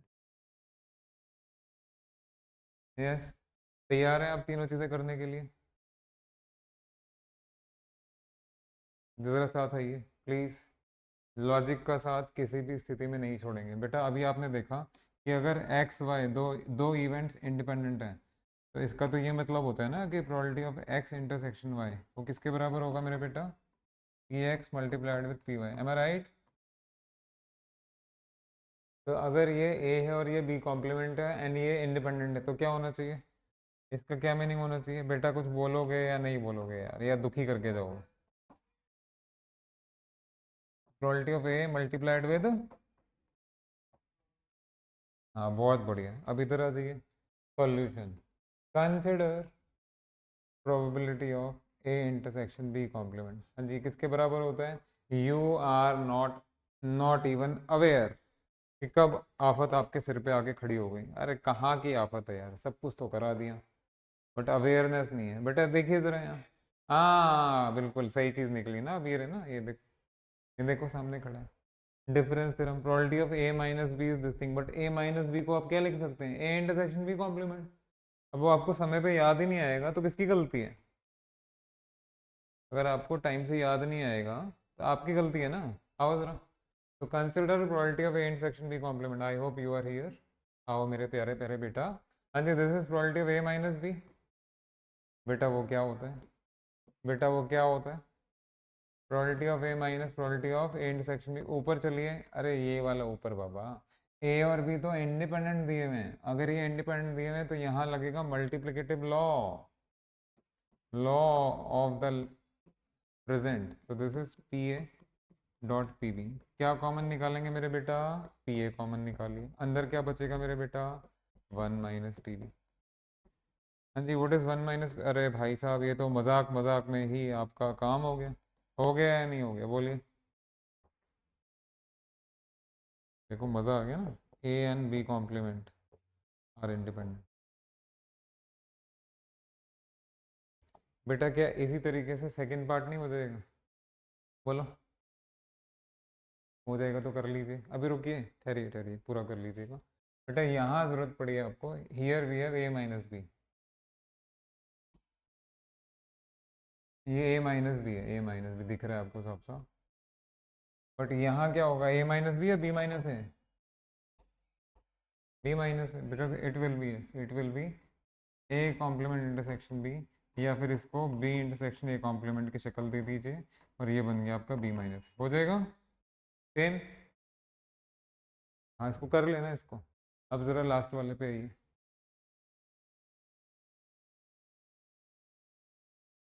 हाँ जी, कौन किसके बराबर होना चाहिए? This time we will deal with probability of A complement intersection B complement, और फाइनली जाके किसके बराबर आना चाहिए बेटा? यही चाहिए। Yes, Rohan and Deepanshu. देखो ज़रा क्या मज़े में आएगा, क्या मज़े में आएगा भाई। आओ, आ जाओ। समथिंग कॉल्ड, हाँ जी, something called De Morgan's law. क्या होता है De Morgan's law? It says union का कॉम्प्लीमेंट, इट सेज इंटरसेक्शन का कॉम्प्लीमेंट। कॉम्प्लीमेंट तो होता ही उल्टा काम है, छोड़ के बात करनी होती है बेटा, अंदर अगर आपको लेके जाना है तो ये यूनियन पलट जाएगा। तो this is A complement intersection B complement, is that okay? इसको अगर अंदर लेके जाना है तो ये इंटरसेक्शन पलट जाएगा, यूनियन बन जाएगा।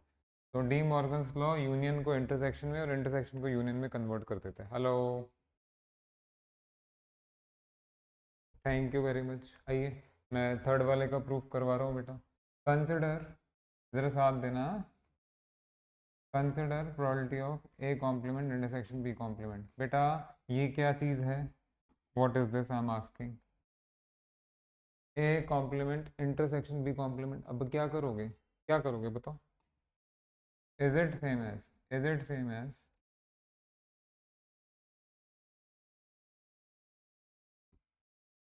बोलिए बोलिए, फटाफट बताइए। दीपांशु किधर हो?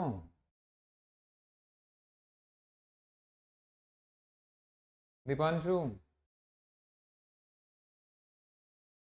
अरे कहाँ चले गए? रोहन, ये किधर चला गया?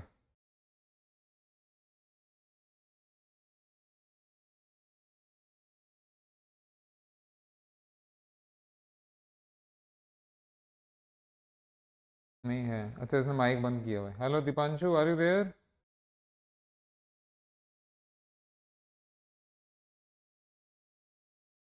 चलिए, रोहन आर यू देयर? अच्छा चलिए आइए। बेटा probability of A complement intersection B complement is probability of A union B का होल कॉम्प्लीमेंट, और ये कॉम्प्लीमेंट का प्रोबेबिलिटी होता है आपका 1 - विच इज़ 1 - हाँ जी, प्रोबेबिलिटी ऑफ ए। अच्छा अच्छा, कोई बात नहीं कोई बात, हम समझ गए थे। आओ बेटा, this is 1 - P A minus P B plus probability of A intersection B. बेटा ये इंडिपेंडेंट वाली चीज़ यहाँ लगाओ। देखो मैं तो पूरा आशा से भरा हुआ हूँ। 1 - P A minus P B, independent वाली चीज़ यहाँ लगाइए तो ये बन जाएगा P A multiplied with P B, which will be 1 - P A. ठीक है बेटा, माइनस पी बी बाहर निकालिए तो यहाँ से 1 और यहाँ से -पी ए। आपको दिख रहा है दोनों तरफ से 1 - पी ए कॉमन आ गया, आ गया, आ गया। And 1 - P B. बेटा क्या बना, this is probability of A complement and what is this, probability of B complement. Is that okay? देखिए क्या शुरू किया आपने, कहाँ से शुरू किया, probability of A complement section B complement, और कहाँ पहुंचे, PAC.PBC। समझ में आ गया आप लोगों को? बाकी मैं बीच बीच में लिख देता हूँ क्योंकि आप रिसर्चर की तरफ अगर पढ़ेंगे तभी मेरी बात समझेंगे। बेटा ये यहाँ से यहाँ, this is called De Morgan's law. कोई आपसे पूछेगा नहीं, आपको अपने लिए पता होना चाहिए।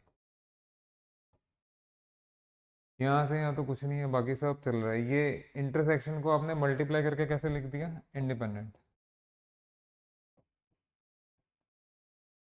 हाँ, सॉल्यूशन क्लियर है? हेलो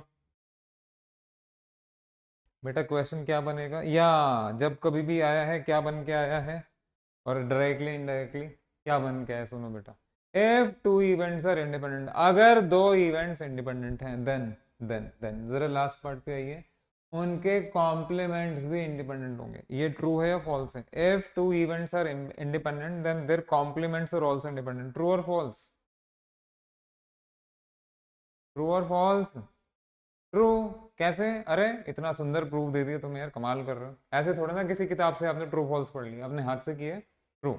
दूसरा सुनिए, if two events are independent then they are independent from each other's complement। A B complement के साथ इंडिपेंडेंट है और बी ए कॉम्प्लीमेंट के, ये तो बड़ा अच्छा क्वेश्चन बन गया। if two events are independent then their complements are independent, moreover they are independent from each other's complement। Is that okay? सब प्रूफ किया आपने? चलिए लिख लिख डालिए, लिख डालिए। आज तो कल की कसर भी निकाल ली हमने। कैसी रही क्लास?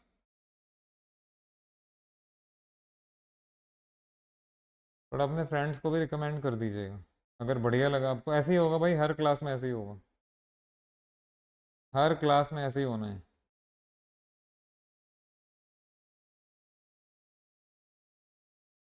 सफ़र बहुत लंबा है।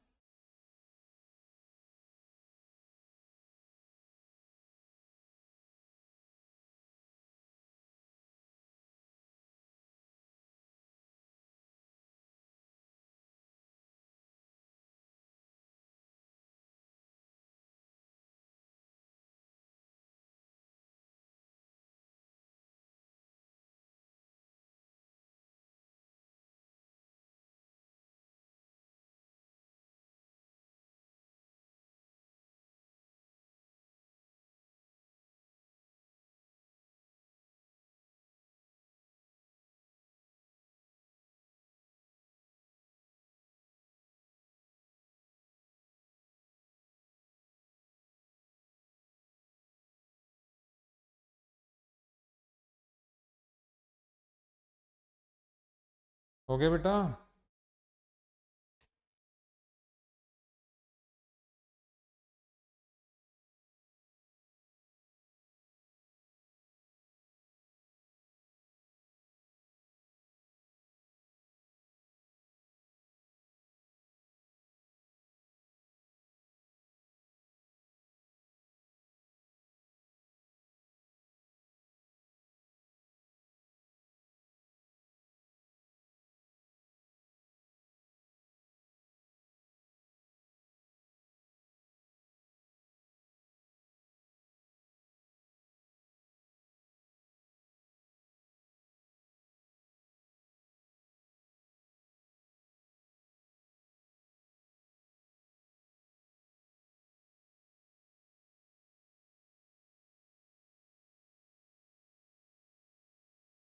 यस।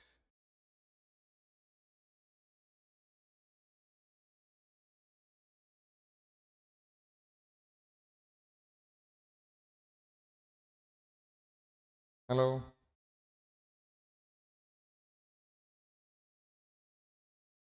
आई थिंक आज काफ़ी कुछ कर लिया है हमने, अब और ज़्यादा करना मतलब आपके ऊपर थोड़ा प्रेशर डालना होगा, तो अभी मीटिंग यहीं एंड करते हैं, बट आप लोग रुकिए। थैंक यू वेरी मच बेटा, थैंक यू।